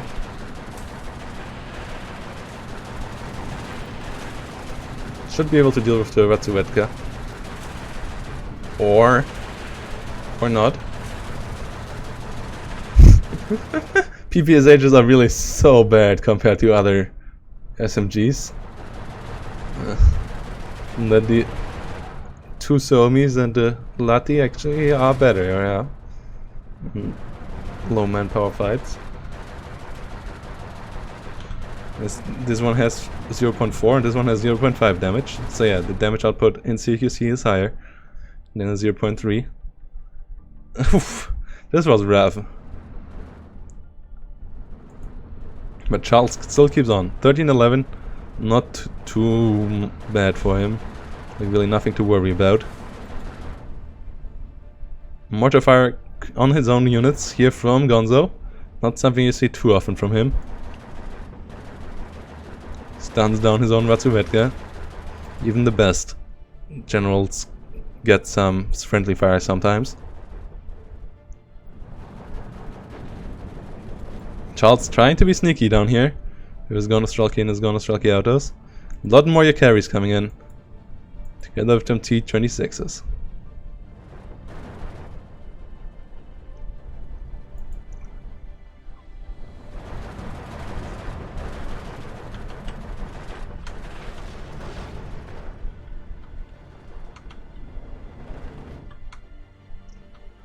Okay, there's a toggle for that. Never know that. Okay, P40N now with bombs coming in. And this might be right on target. Okay, smokes off his other units. But these two should be dead. At least one of them. No, both. Good kill. Really good kill. At least Gonzo saved his M42. But, yeah, the rest was already pretty good enough. Oh no, that's a Pak 38. Sorry, he saved his Pak 38. Kills were already good enough though. His commander helping out quite a lot. More artillery pieces coming in though for now for Charles. And his M3 Lees keep on firing. The anti-tank rocket Ishas coming in now. These lovely early war planes. And so below the finish. Do they both get the kills? One does, the other one doesn't. P40 on the hunt. And the Cis-12 should be able to get the other one. Or is it? Yeah, it is. Both down. So not really worth it in the end there for Gonzo. Like, these things are cheap, but they're not as cheap as one M3 Lee. Only costs 45 points. I think they're 45 points as well, so... yeah, that's not the way you want to lose them. But they're lovely planes, and it's good to see them getting some usage. More Morsk autos now this time. Another Cis-12 AA piece to help out with the AA. Really another good unit that this division gets, as the Cis-12 is one of the best AA pieces in the game. 25mm AA is not comparable to normal 20mm AA, which is rather lackluster lately. You mean these small red bubble? Yeah. Let's see if he can hold it up. More Vecatines coming in as well. Gonzo up to a 1410, but he doesn't get the 59. Charles keeping that away. So, as long as he doesn't allow that to happen, I think he's in an okay spot for the late game. He's getting close to C-phase, and in C-phase, Ramarapana might start to struggle. Morsk autos coming in, and these bad boys are really, really strong. All elite PUBG players, equipped with Thompsons. Good old Tommy gun. We have 0.5 damage per weapon. A lot of firepower. They should be easily out damaging. Yeah, Vaki's here starting to melt.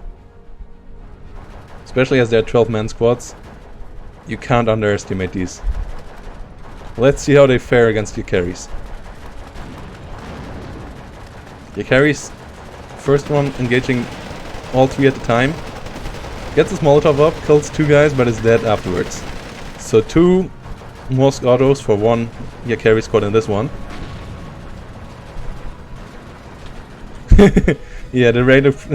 exactly, Eugen. Exactly. Morsk autos keep on following. Good starter stepping there on the carries by Gonzo.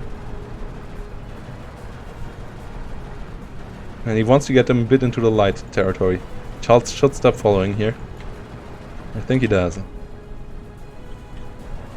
Wins the fight in this forest as well though.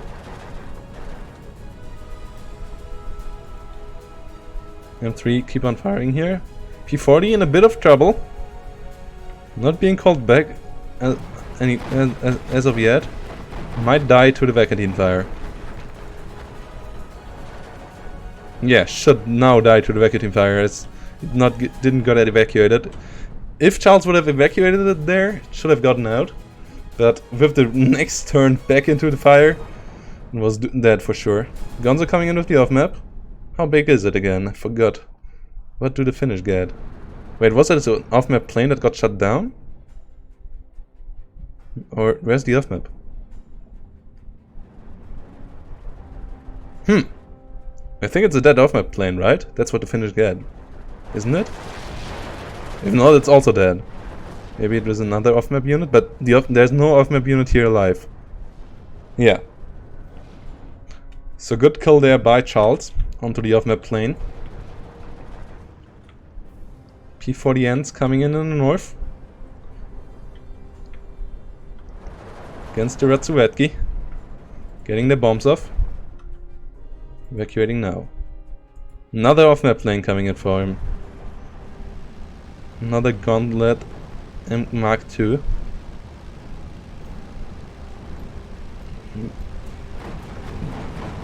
P40 coming in. Couple of P40s coming in.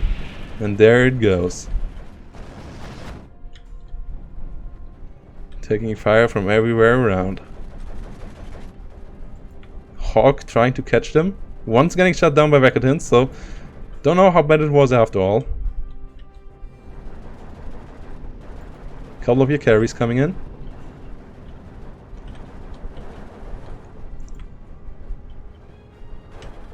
Hurricane and the tank rockets coming in. Let's see how much damage that does on to a sniper. Don't know how deadly they are. Pretty sure they're not too deadly, but they might be enough for a two-man. Yeah, is enough for a two-man sniper rifle squad. So solid kill after all. M3 Lee got a bit over eager, running to a pack 38. Not where you want to be, and if you then also get your driver killed, you're in a lot of trouble. Plenheim coming on again. And Charles runs. Good reaction there. The absolute right reaction as well. Bombs might not even land on target. And Plenheim has to be careful. 2-star Sis 12 might actually get the kill on its own. Yeah, gets the kill on its own. Plenheim's really easy to kill. Really the least resilient of the 2-engine bombers, I think. Or of the 2-engine players overall. More Scottos. Losing against a single Yakari. As the Molotov just comes in time. Another bomb of another Plenheim. No, Ju-88 coming in. Those are quite a bit more resilient. And another bomber going down to Vekatin. So AA on both sides. The twin AA doing a good job. Charles bringing it back to a 12-12 though. And we are close to the 20-minute mark. M42 arriving. Stood back for the good continuous artillery fire. And I like the position of Charles here. Still 21 minutes to go. And now he is the boy with the big guns. Already bringing the first one on the field. And remember, Rapana struggles against units like this. Especially if they come in, I think, 12 per card? Or even more? I think it's 12 per card, right? In C-phase. 12 of these things can make a difference. 15. 15 even. So, it's 12 with one veteran C1 or it's 10 with veteran C1? Ah, 10, okay. So I guess you got 10 then, yeah. Yeah, that's I think what I did as well. 15 is a bit over the top. But 10 with 1 star is much better than 12 without stars, so... Yeah, still a really good, really good card. Another gunlay. Then should be shut down as both Vecatines went down here to the artillery. So yeah, Gonzo in a lot of trouble here actually. Can Charles make the... Charles knowing for making people struggle that is higher on this on the tier list than him in Division 1. Last season he kicked CZ's ass in the last game of the group phase. Can he do it here again? Looks solid for him right now, though Gonzo obviously still has the 13-11, so it might still not work out for him, as he also maybe might run out of infantry at some point, but there should still be quite a lot of infantry available in a balanced 126.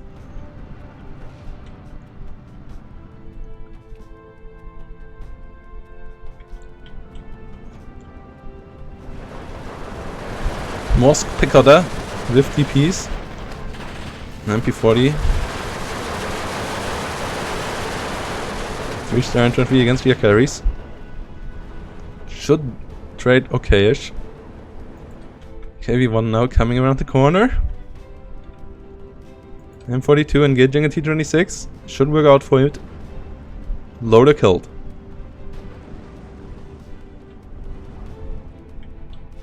I think the KVs are enough. I don't even know if you play the ISU. Or the SU-125. I don't think you play the ISUs. Do you? Charles, do you have them in the deck? I think 10 KV-85s is all you need in a fight like this. No need to go ham with the big boys. KV-85 coming in. Brings it back to 12-12, Charles that is.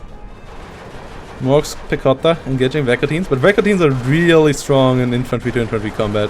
Because they have 8-man crews, and these twin 20 mils, they deal the damage. Really liking the uniform, by the way, of these Finnish troops. But yeah, they really put in the hurt. Bofors gun arriving now in the north. That doesn't stop the P40s and A20s anymore. Charles pushing on in the south. Picotta over here, getting engaged now. A lot of explosions around these guys. Quite a couple of them getting killed off.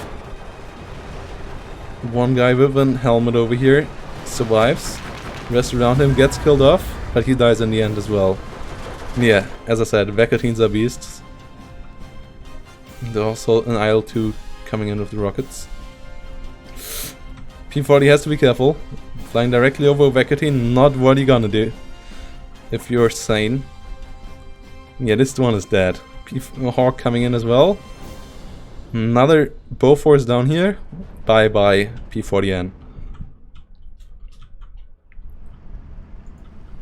KV-85 coming in. Moskia Picotta. With 4 PPSHs and 9 Mosins, 30-man crews. With only a sack on the back, not even having proper backpacks. Because they only have like their naval forces, and that's what you take with you on your ship. Don't need a backpack on sea. Only a bag with some stripes on it. So you can wear it over your shoulders. But not a proper one. Like you see on the German, on like Pentagon or like these guys.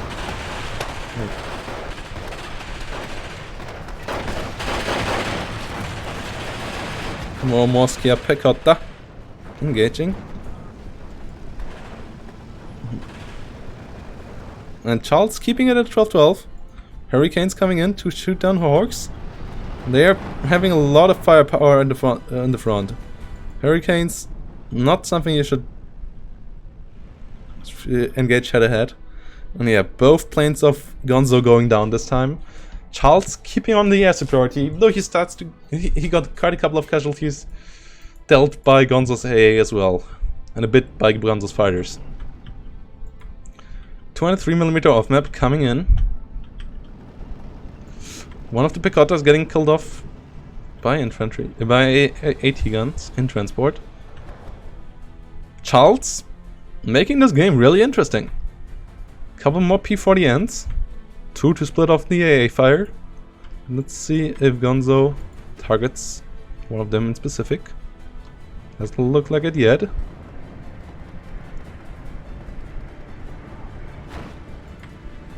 No attack order. Okay, but they fly too deep. Oh, they fly way too deep. Second one takes the fire. First one gets out, but second one... Ooh! I don't like it, Charles. I don't like it. Yeah, no. There goes another bomber. Too many bomber losses here by Charles. But quite a couple more Picottas. And he still has really good infantry numbers and the KV-85s and artillery that keeps on killing off Gonzo's AA whenever Charles takes his time.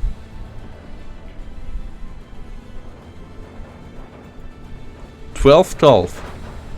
Charles keeping the stalemate.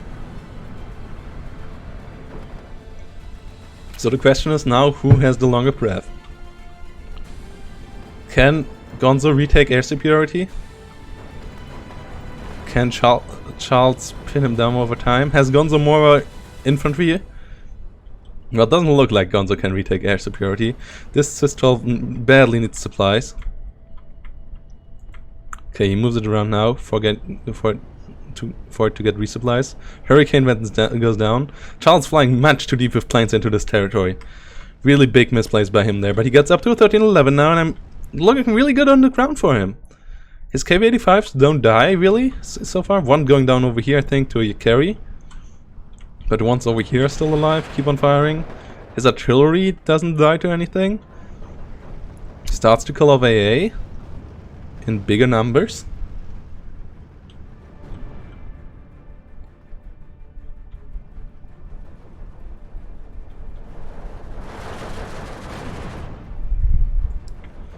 Moskaya Picotta moving in.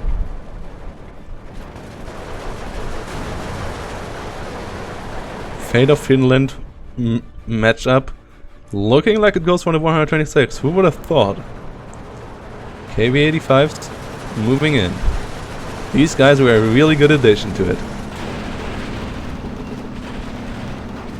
What can you shoot at? Nothing so far.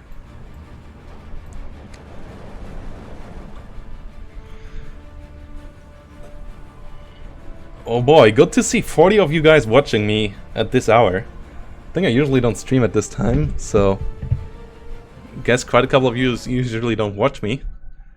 So if you enjoy the content, leave a follow. Hashtag sellout. Picotta's moving forward. Overall over here.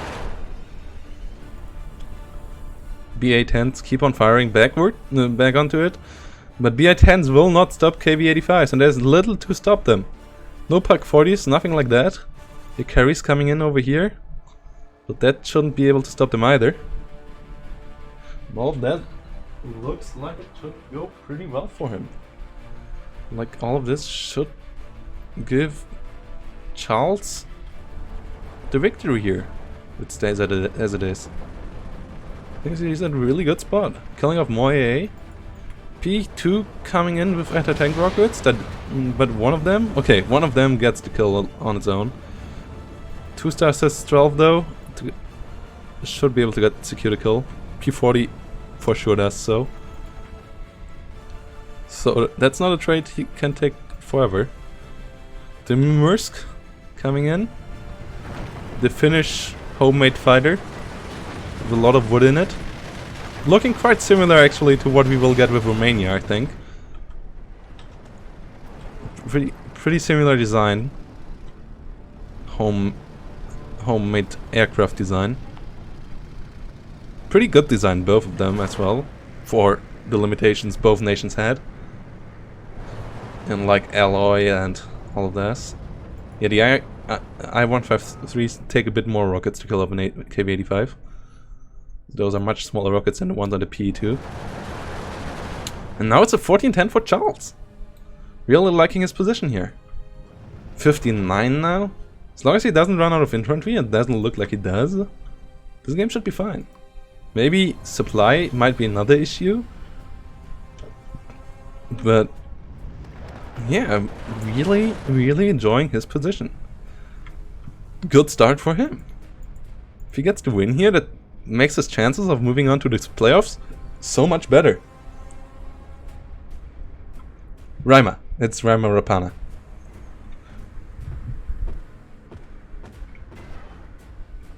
That's why you don't see any major tanks. Yeah, you can't really deal with 10 KV-85s in sea phase with Raima. You just can't. Especially if you don't have air superiority. And Charles did a good job on securing that. Well, he only has 10 Udren. He took them with 1-star veterancy. 37mm coming in. They have 1 base star veterancy.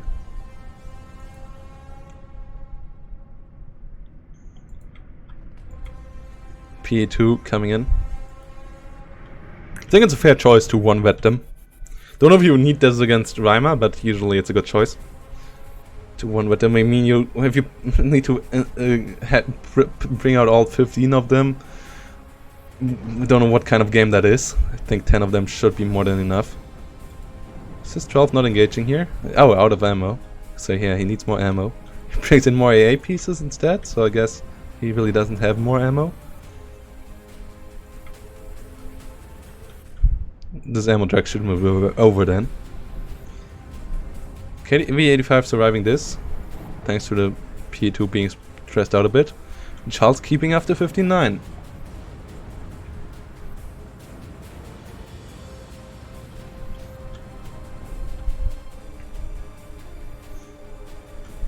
Couple of Taka and Puya coming in now. I think those are desperation moves by Gonzo. Don't think he has much more in his deck. Which is a bit odd, playing balance and then running out of stuff in minute 33. Like, you would expect him to have a deep enough deck that goes for like 40 minutes, at least, without going into trouble, and then like limping up to 45, 50 minutes at least, with the rest of the cards. But looks like he's running out of stuff by now. Don't think that's the play you want to have here. Maybe it is though. Just shooting him from the edges. Okay, maybe it is. Let's see what else he brings in.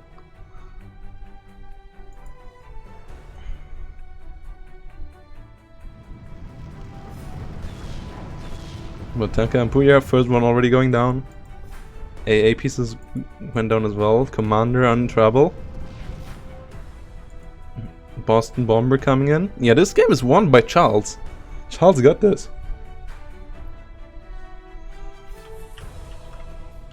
There's really not much he could push back with here for Gonzo. And Charles still looks like he has quite a bit of stuff coming.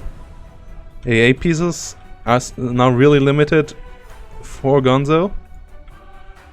Mursk has to be careful. Runs into 37mm fire and says 12 fire. Might get shut down in here in the end. No, she'll get out.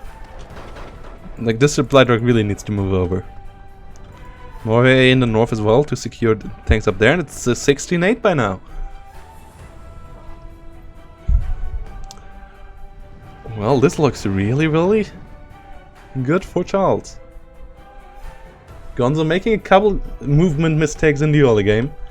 Like the engagement with the carry and so on into the autos. And overall lost the air war. Relatively heavily, thanks to Sys 12s. And good fighters. Both sides overall lost too many planes for my liking. Running into AA pieces that killed their planes off quite a bit too many times.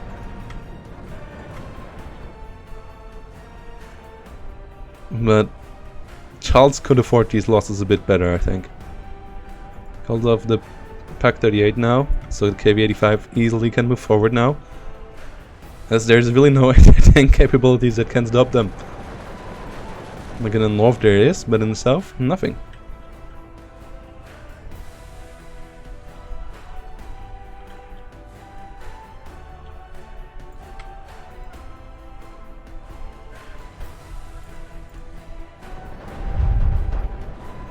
So again, what does aileron damage mean? What does it change about the plane? And what is an aileron? I actually Google that now.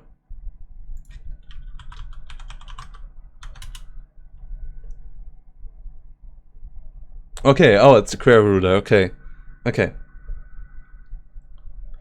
Career ruler. Okay, so it's the side wings. That's the side.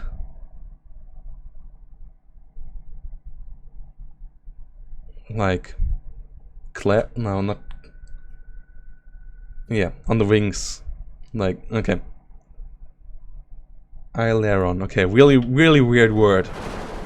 It doesn't sound English at all. Yeah, it should reduce the maneuverability then. By 1 level.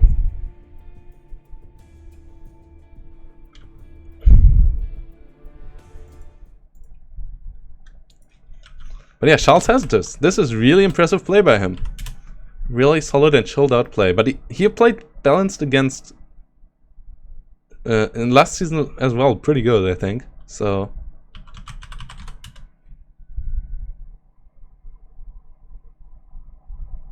yeah, like the flaps. The flaps on the wing that you can move up and down to make turns.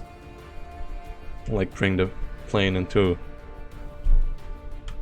more of a horizontal position. Like, I'll change the like, yeah, turn it around to left or right side. Okay, aileron. Not a word you usually use, and not a word you usually learn. Like, it's not a combination of any English words you... Aileron, okay. Really stuck at that word now. Well, we have a really good game in front of us. Gonzo pushing a bit back. But there's still not enough KV-85s around, I think. Gonzo's not parry. So, okay, this is the how Charles scrapping the barrel looks like. So Charles might run out of stuff as well here. More Raya carry coming in now. Those are the 10-man squads for the Finns in the support tab. So he has to get them in front of the Yakaris if he wants to push. But he loses the front down in the south where the sissies are.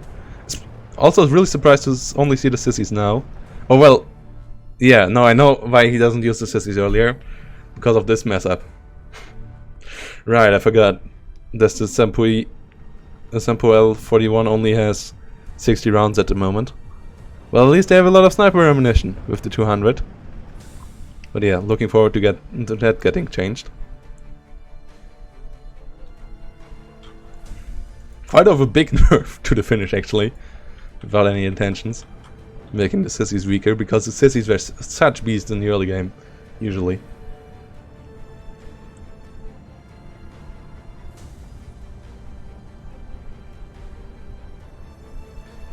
You know, but it's the flaps, yeah, it's the flaps that you use for turning around, yeah. For making the airflow so that one wing goes down and the other wing goes up, so that you can turn easier. Queer rudder. Okay. Another plane going down for Gonzo, but he brings it back to 11-13 here for a second. And as I said, it also really looks like Charles is starting to scrap the barrel. More AA pieces for him. Okay, more bombers. I think with the planes alone, he should maybe be able to finish it off. Especially as Gonzo starts to lose more and more planes. But he has still some Mursk fighters left. Okay, this is interesting. These lovely guys with 515 kilometers under up there. Not the fastest planes.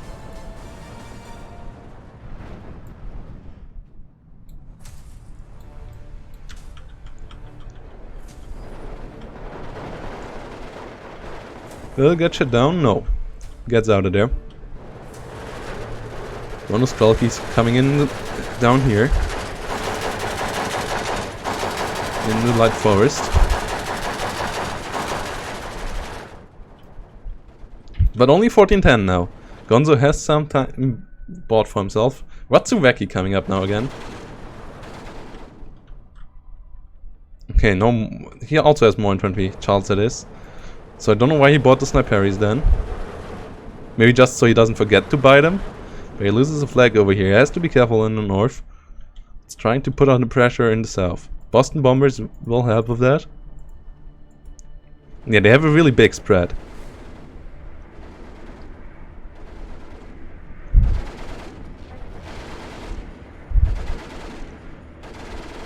Pinning down everything here, dealing a bit of damage to everything as well.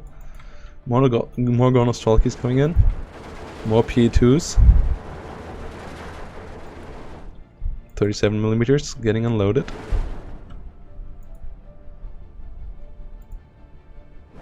Says 12 track over here went down, I think. So there was a good kill there for Gonzo. Kill more Watsuvekis coming in everywhere. But getting killed off by KV-85 in the center. Another Boston bomber.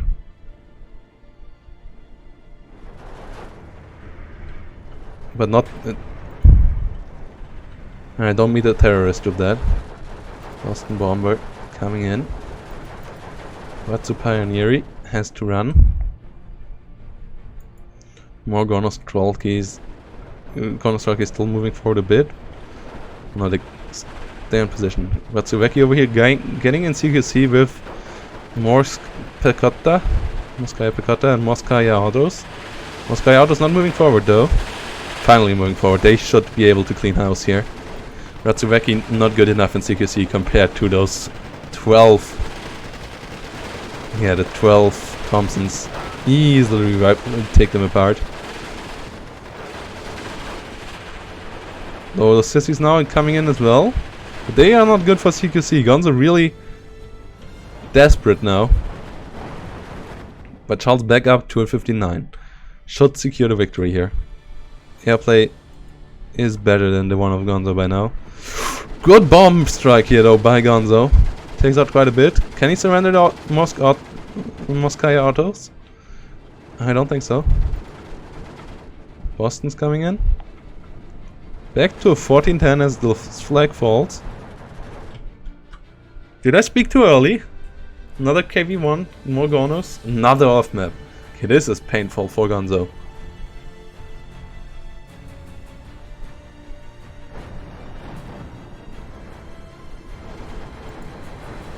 Moskaya Pekota coming in. KV85 moving up. Whew. Didn't expect this game to go that long. And if I cast the second one as well, this will go on for a while. Hopefully the second one is not as long as this one, Charles. Whew. Didn't want it to stream till 1 PM. 1 AM. But, yeah. 44 minutes now. Off map coming in. More Gornostralkies coming in. Okay, good. Good. Whew. Don't see me casting another 50-minute game here. But it's a good one. It's one of the better 50 minutes games for sure. Don't think it will last much longer. I think Charles should still win this. He still has the reinforcements. Though this is still a big waste of ammunition. A lot of bullets in the back of this truck unshot. Nicolas Cage would be disappointed in the waste of ammunition here. That could be made into money.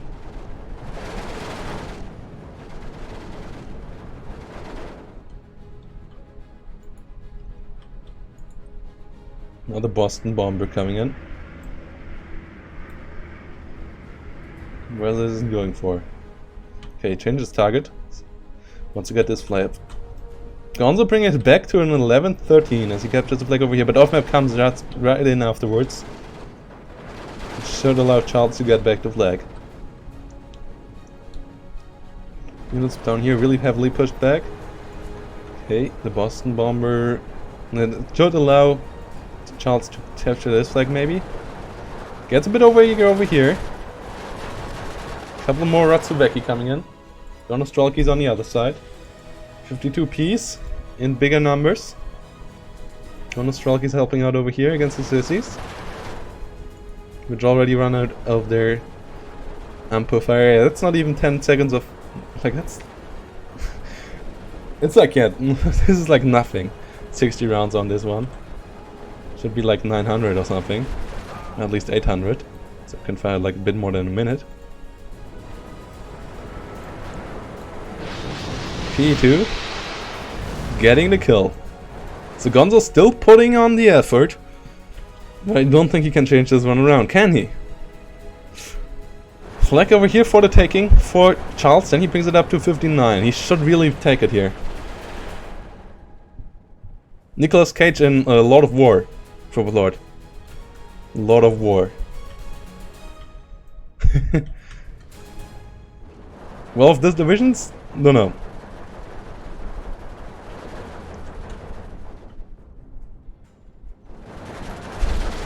There was a time when people said balance is the best income and everyone else who doesn't play it is an idiot. So, yeah. We are back in these times, maybe. Though I don't think so. Maverick is just too good against it in here. But, yeah, Charles finally bringing it back up to 59. 37mm, keeping on firing. Onto the Mursk. Mursky. Should be able to shoot it down. Yeah, gets the kill. Here we go.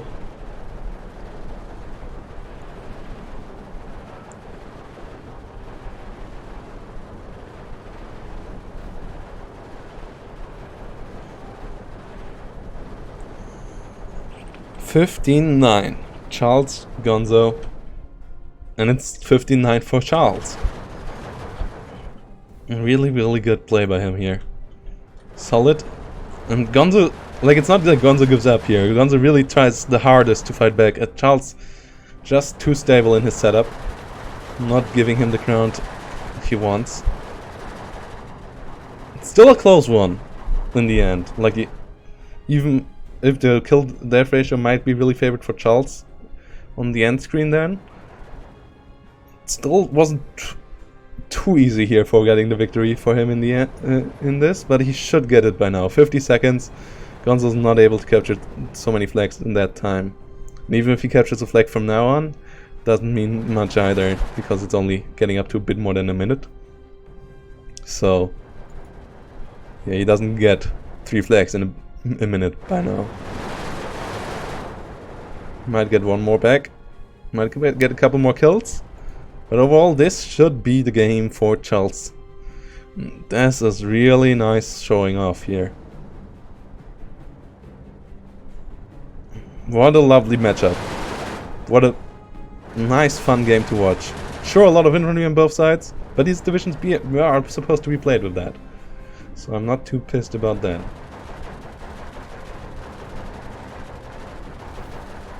Always firing onto the AA. Losing a couple too many planes to AA. Charles it is, but Gonzo did the same, so in the end. Charles actually got quite far ahead in kill death. I think he had a lot more planes than Gonzo on the end. And he also got quite a couple more stuff on the board, like artillery and so on. So yeah. In the end result, as I said, because in the last couple of minutes he was just turning so much more efficient, but overall, really good showing from both sides. But especially from Charles. So yeah, we'll go for a short break.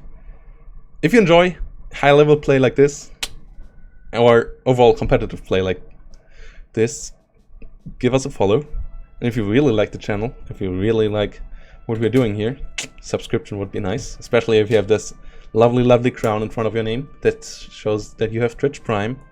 Doesn't cost you anything. If you have Amazon Prime connected to your Twitch account, it's for free, and you can give a subscription per month to a streamer of your liking. That gives them $2.50 per month. So Twitch Prime and overall just subscriptions. And join Ruinieren and Seander in the correct gang. And yeah. See you guys in 2 minutes with game number 2.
Damn, I'm really happy how my PC is performing. Not getting hot at all, even though we're streaming here for, like, it was running Steel Division basically for 12 hours straight with Streamlabs OBS at the same time on highest quality. The airflow must be good in there. Nice. Happy with it. Also, since I have the PC, I'm vacuum cleaning my room much more often, because I really don't want it to be dusty.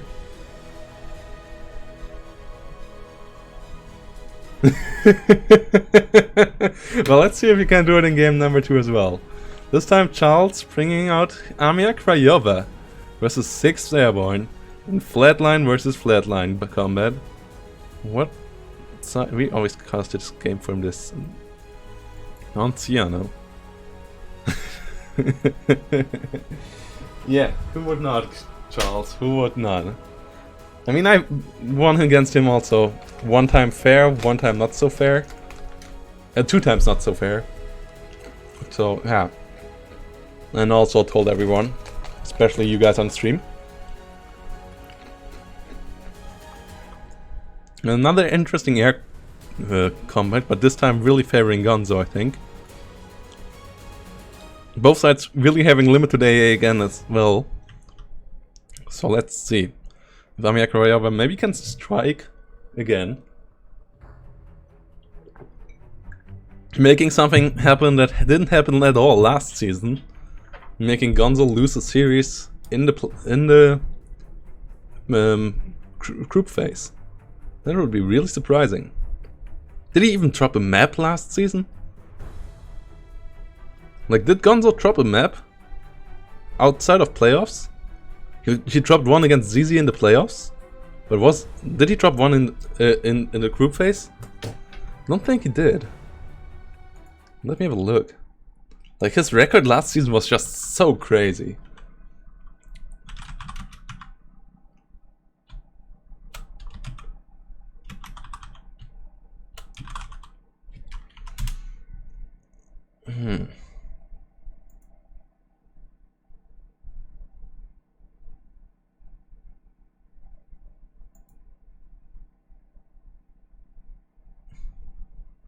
So yeah, he dropped one map to ZZ in the semis.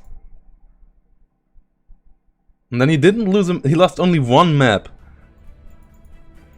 last season. So he went 15-1 last season. And he's already lost one map here now. Woo! Let's see how Charles goes here. A lot of good infantry, PTRDs. 5 points. Maybe Flamers on the other side with some Pyras. Let's see how good Gonzo can use all these weird infantry units in 6th Airborne. Okay, 37mm is already putting in some hurt. The units why this division was so much hated when it came out. Got a bit weaker afterwards though, due to airplay and so on. Overtaking it a bit, because it has trouble in dealing with airplay. But the 37mm are still painful. Airborne Paras already pinned down, snipers have to be careful. Centaur is now coming in though. They're opening fire and they should be able to deal with the 37mm absolutely fine. With a Hetzer and a Panzer IV though, not so much. Another Centaur coming in. Really limited amount of units over here for Gonzo. Quite more focused on the north. Takes the flag now, kills off one 37mm. Moves in deeper.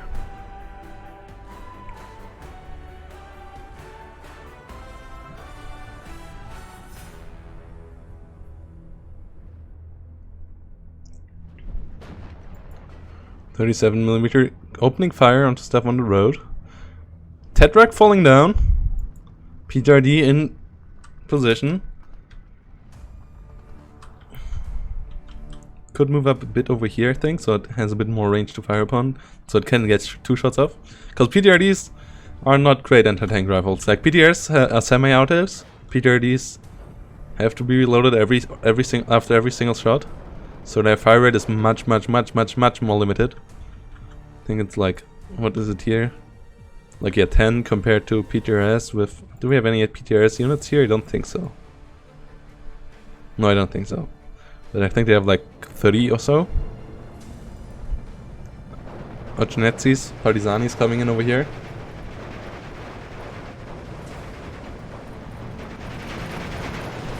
Airborne Paras getting killed off over here.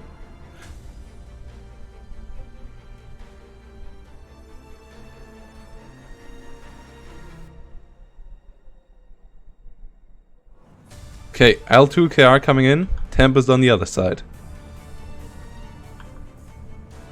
4 Hispanos. Can't get the kill. Doesn't get the get behind it. Moves around. What? He calls it back. Ah, Yak 9 coming in as well. Ooh! Ooh! Ooh! So close! Cannot open fire. Ooh, that would have been so good by the best fighters of the Soviet Union. That would have been so good. Could have saved the kill on this one. Ooh, that would have been real bad for Gonzo.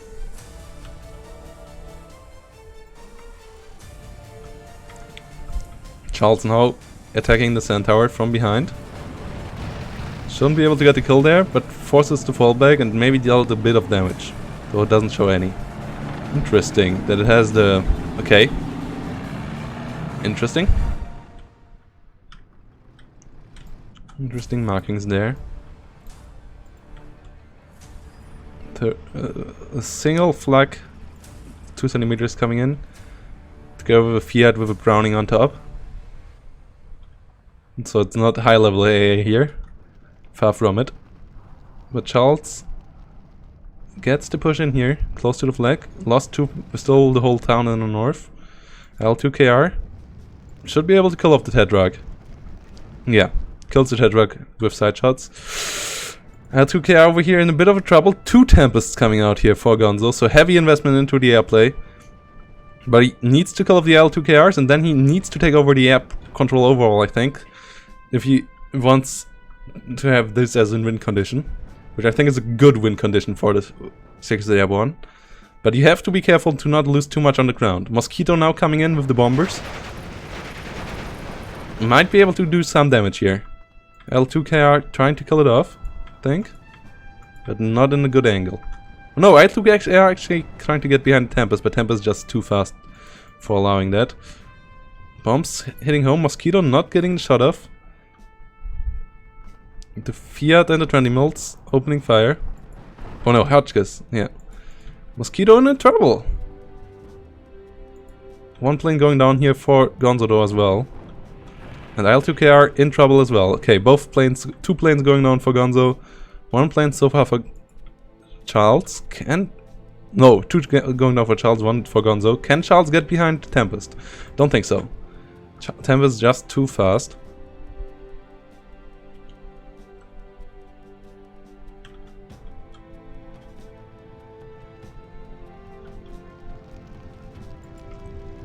Partisanis moving forward. So overall, still a good engagement for Gonzo in the air there. More 37mm coming up. This is still scary though. And losing the bomber really hurt. Should have flown head ahead there.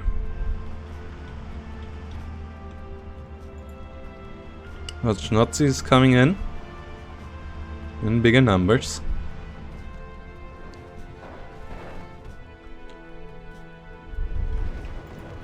Partisanis from both sides over here, engaging the airborne Paras.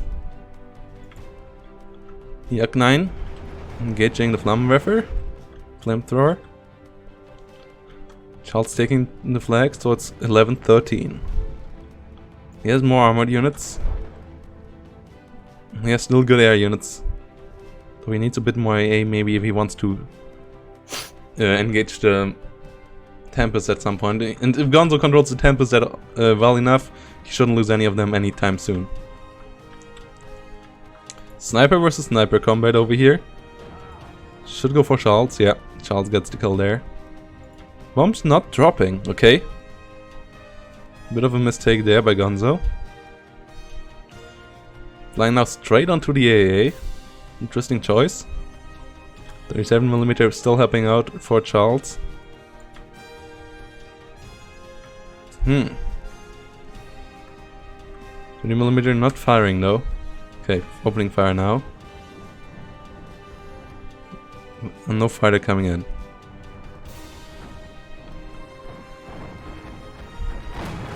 Good bombs there from Gonzo. Plane gets out. Partisani and not Schnitzis. Moving forward.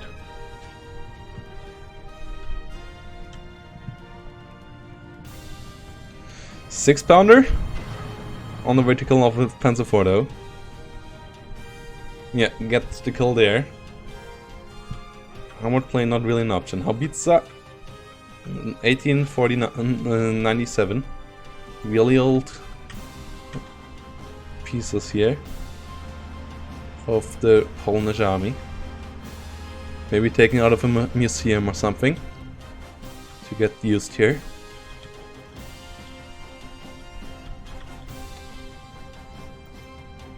.37mm getting engaged now by Centaurs.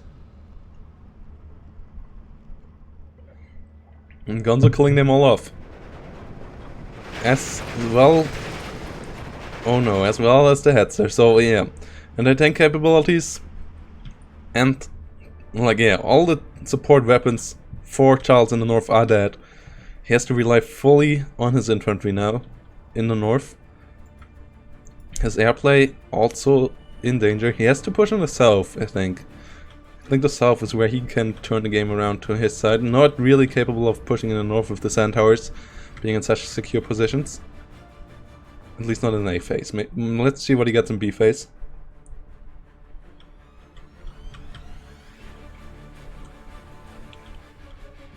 .37mm keeping on firing onto a Centaur. Yeah, Chauvet has left the game. Tempest coming in as its close air support. Can it get the call? It's quite a bit of damage. It disengages. Yak 9 not fast enough to get behind it. So yeah, old Polish artillery pieces on the field. Really antique kind of things. Nearly 50 years old by now. Tiger hitting the field though. This is a different beast. But the 6-pounders are still scary to that as well. So Charles has to be careful. A lot of Akschnitzis. Finally a push in the south on the way. He absolutely has the forces here to steamroll over this small force of units from Gonzo. He even can push a bit harder into the town maybe. Especially if we could get something that gives him artillery support. Has to disengage over here though. Okay, Tiger keeps on moving. Grenadier Waltz moving in. Trying to secure the flag in the center for Gonzo. Yak 9 coming in. Not exactly knowing what...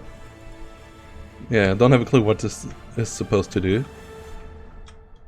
Maybe he just wants it to be close to the front line, so he can react faster to Tempests? Don't know. Or maybe he wants to bait a Tempest out? Absolutely no clue what this is supposed to mean.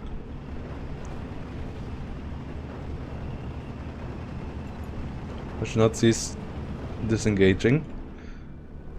A Panther G now coming out. So 2 big boys already out for Charles. And all the Partisanis are in position. Can he push through itself?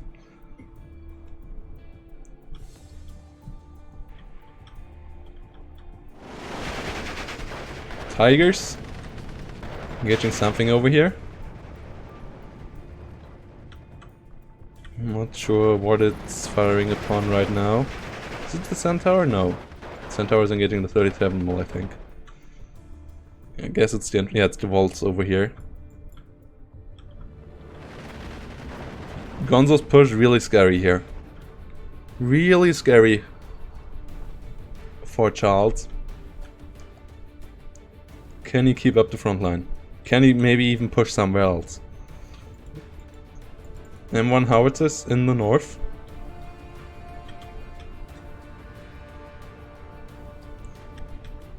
That's interesting. Because Charles, you counterpicked in this one, right? Division-wise? So, can you tell me why you picked this into 6th Airborne? What was your idea behind Armia Krajova? Because on paper it doesn't look like it's a good pick. On the map it's like meh so far. Like, don't think you're really losing, but you're obviously not winning. So I would really like to know why this division.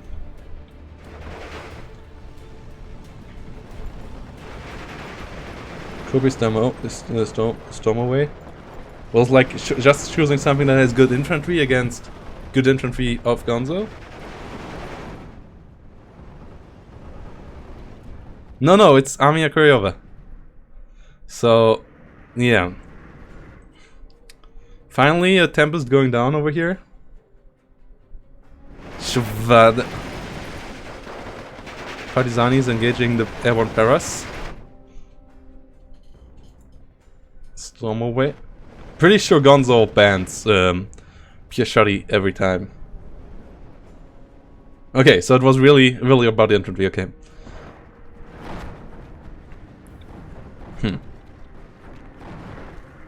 Because I would have picked, I think, some of the Soviet divisions instead.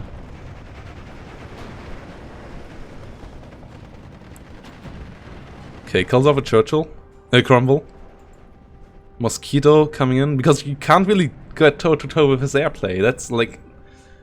This is like the second strong point of 6th Airborne, I think. If they are allowed to use these mosquitoes and stuff. Like, obviously the air tab is pretty expensive. But they can afford it most of the time, and then you really start to struggle. Now you're down to 59. I think something with more AA would have been my choice. Like, I don't know his bands, but I'm really surprised by your choice. I think also 6th Airborne is not the best first pick, but it's okay, and Gonzo usually picks what he likes, so... There's that. But picking up... Okay, Armia Krajova into it. Interesting choice. Two small little pieces firing into each other. Couple more Stormova coming up. Stormova over here disengaging. Might get surrendered because of this move. Yeah, get surrendered. Maybe a bit of a misplay there. Partisanis engaging Grenadier Volts. Nazis against Canadian airborne paras. Molotovs trading out. And units moving into each other. How much damage to BH? They also are better than... Okay, interesting. Everything deals more damage than the PBSHs. Not really 100% sure if this should be the case. Pretty sure the PPSH was a decent SMG, but I don't know.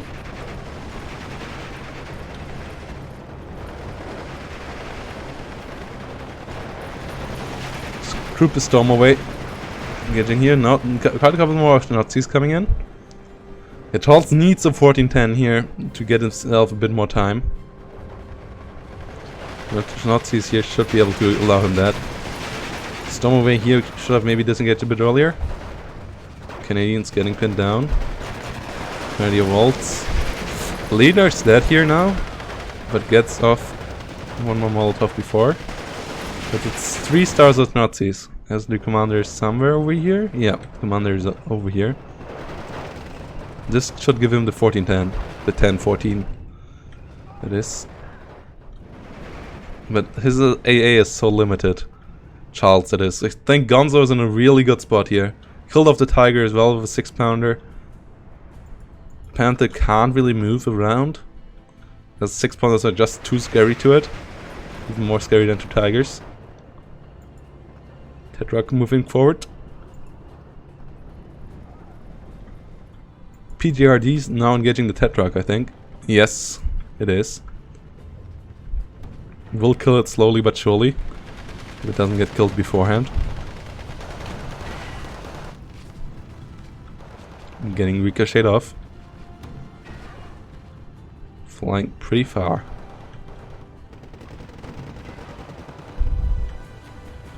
Charles is again down to 59 as the Italy comes in over here. Gonzo keeps under pressure. Charles getting up to 14, getting another flag though. Brings it back to 10-14. He has a lot of units in the south. If he starts on keeping pushing here heavier, Gonzo might be in trouble. But Gonzo brings in an off map now and that might allow him to stop this.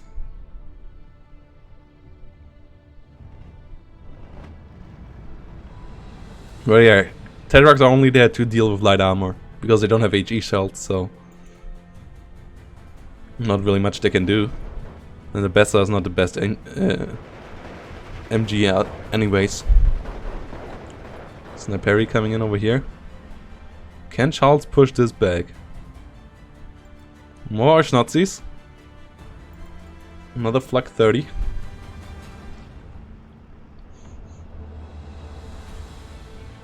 But he cannot afford to lose AA, and he might lose. He should actually lose this AA piece, you know.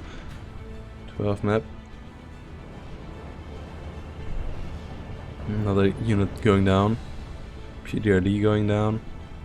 Yeah, this is looking really rough for Charles.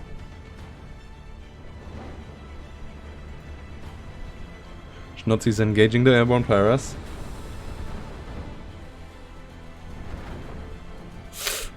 Woo! Is he able to kill off the mosquito? Yeah, he is able to kill off the mosquito, so his AA is still strong enough, but keeping ones in the front line alive would have been obviously even nicer. 59 now for Gonzo. Tough spot here. Really tough spot for Mr. Charles. Airborne Paras getting pinned down. Can Charles turn it around again? Really, really tough spot.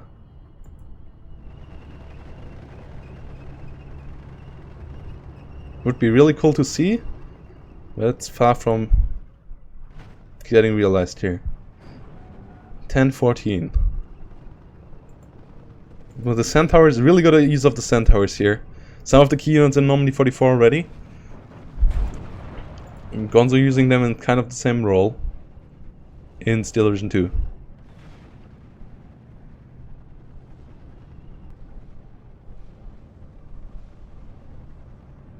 Off map artillery coming in. Grenadier Waltz. Keep on firing onto the Partisanis. Off map coming in.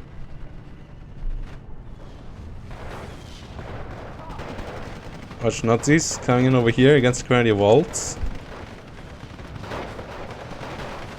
A lot of airborne Paras coming in to try to retake it. Yeah, some sneaky play with the Panther might have allowed to kill off a bit of stuff, but don't think they are too great here. More AA coming in.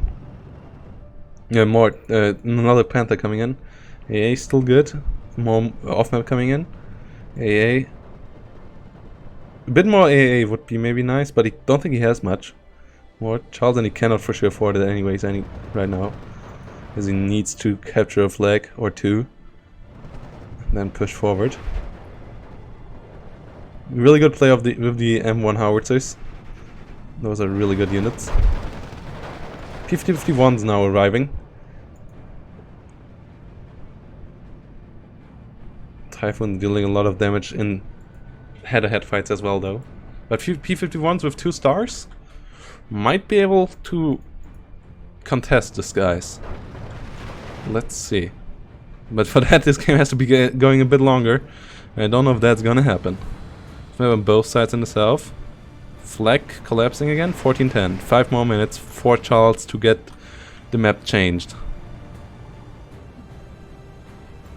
Quite a lot more airborne Paras coming in.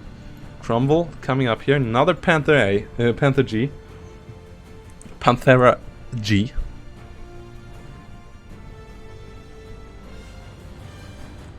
Charles calling in another off map, but it's not on target. Still more we are getting fired upon. Ooh, it might be mass surrenders. It might be really bad. Oh, this is really bad. One Nazi surrendering after another. And it's back to 59. I think Gonzo has this one.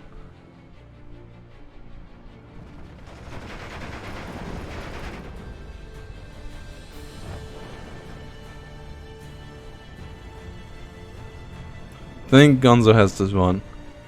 Would have been cool to see the upset, but then tie is already really good for Charles. Not fully over, but really, really tough spot right now.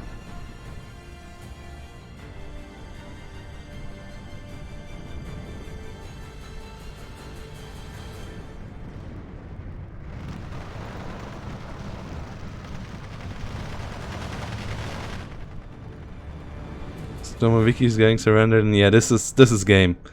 Too many casualties lately. There's no way he can afford a push here. This should be the last minute of this game that we are getting into right now. This is a... What? This looks like something in Kyrillish. Something written there. It's a bit spread out of the napalm. Or a message from hell or something. That looked really interesting.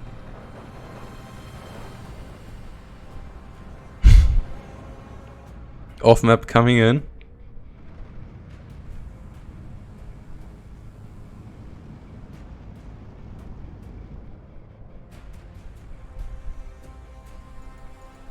Yak 9T coming in. Charles really keeping the fighting onward here. I don't think he can turn this around. Even if he pushes through this in the south? No way. Thanks for the follow, Herr Hansen. Much appreciated. Much appreciated. Welcome in the gang. Because that's what we are. You now have to submit your life to us. And deal with trucks. And so on. You know. All in the small print. P-51's coming in. Dealing with the Tempest. That's some units that Charles couldn't really afford though. Brings it, keeps it up at a 1410, but yeah, no way he pushes here. Kills off a Tempest actually. Mosquito should go down as well. All 40 KD. That's a 59 now, and yeah, no 10 seconds. Nothing he can do here. GG. Some last kills for the KD.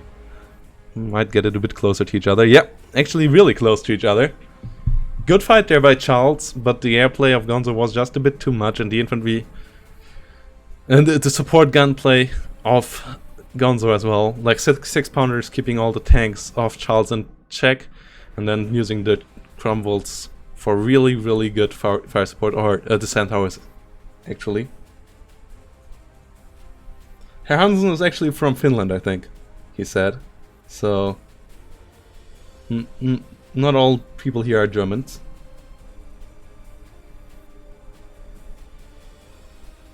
Yeah, Gonzo really played well there, but so did you in game number 1. So really good from you to see a tie there. So really, really fun. I think this is the end of the stream. Thanks for all the follows today. Really nice to see you guys here. Thanks for the subscription, Ruinieren. If you like the channel, guys, and you want to support it getting better and better, and you want to get the tournaments getting bigger and bigger and stuff, you know what to do. !Macmacherino gets you to the crowdfunding of this tournament. And otherwise, subscriptions on Twitch or donations or anything, really, really welcome. I think we earlier had some cheers by... No, we didn't. But yeah, overall, really a lot of fun here today. We'll now raid a friend of mine who is streaming League of Legends, and he has a cool feature in his chat down below where he can like use like small sound snippets that pop up in his chat. So really spam those. I really would love to see that getting spammed and him getting a love stroke or something. Otherwise, I just want to boost him up a bit. He just started streaming and he's a really funny guy, especially if you speak German. Stick around a bit. Otherwise, maybe you learn a bit of German. Who knows? So, yeah, sending you over there, having some fun. We'll join you over there as well.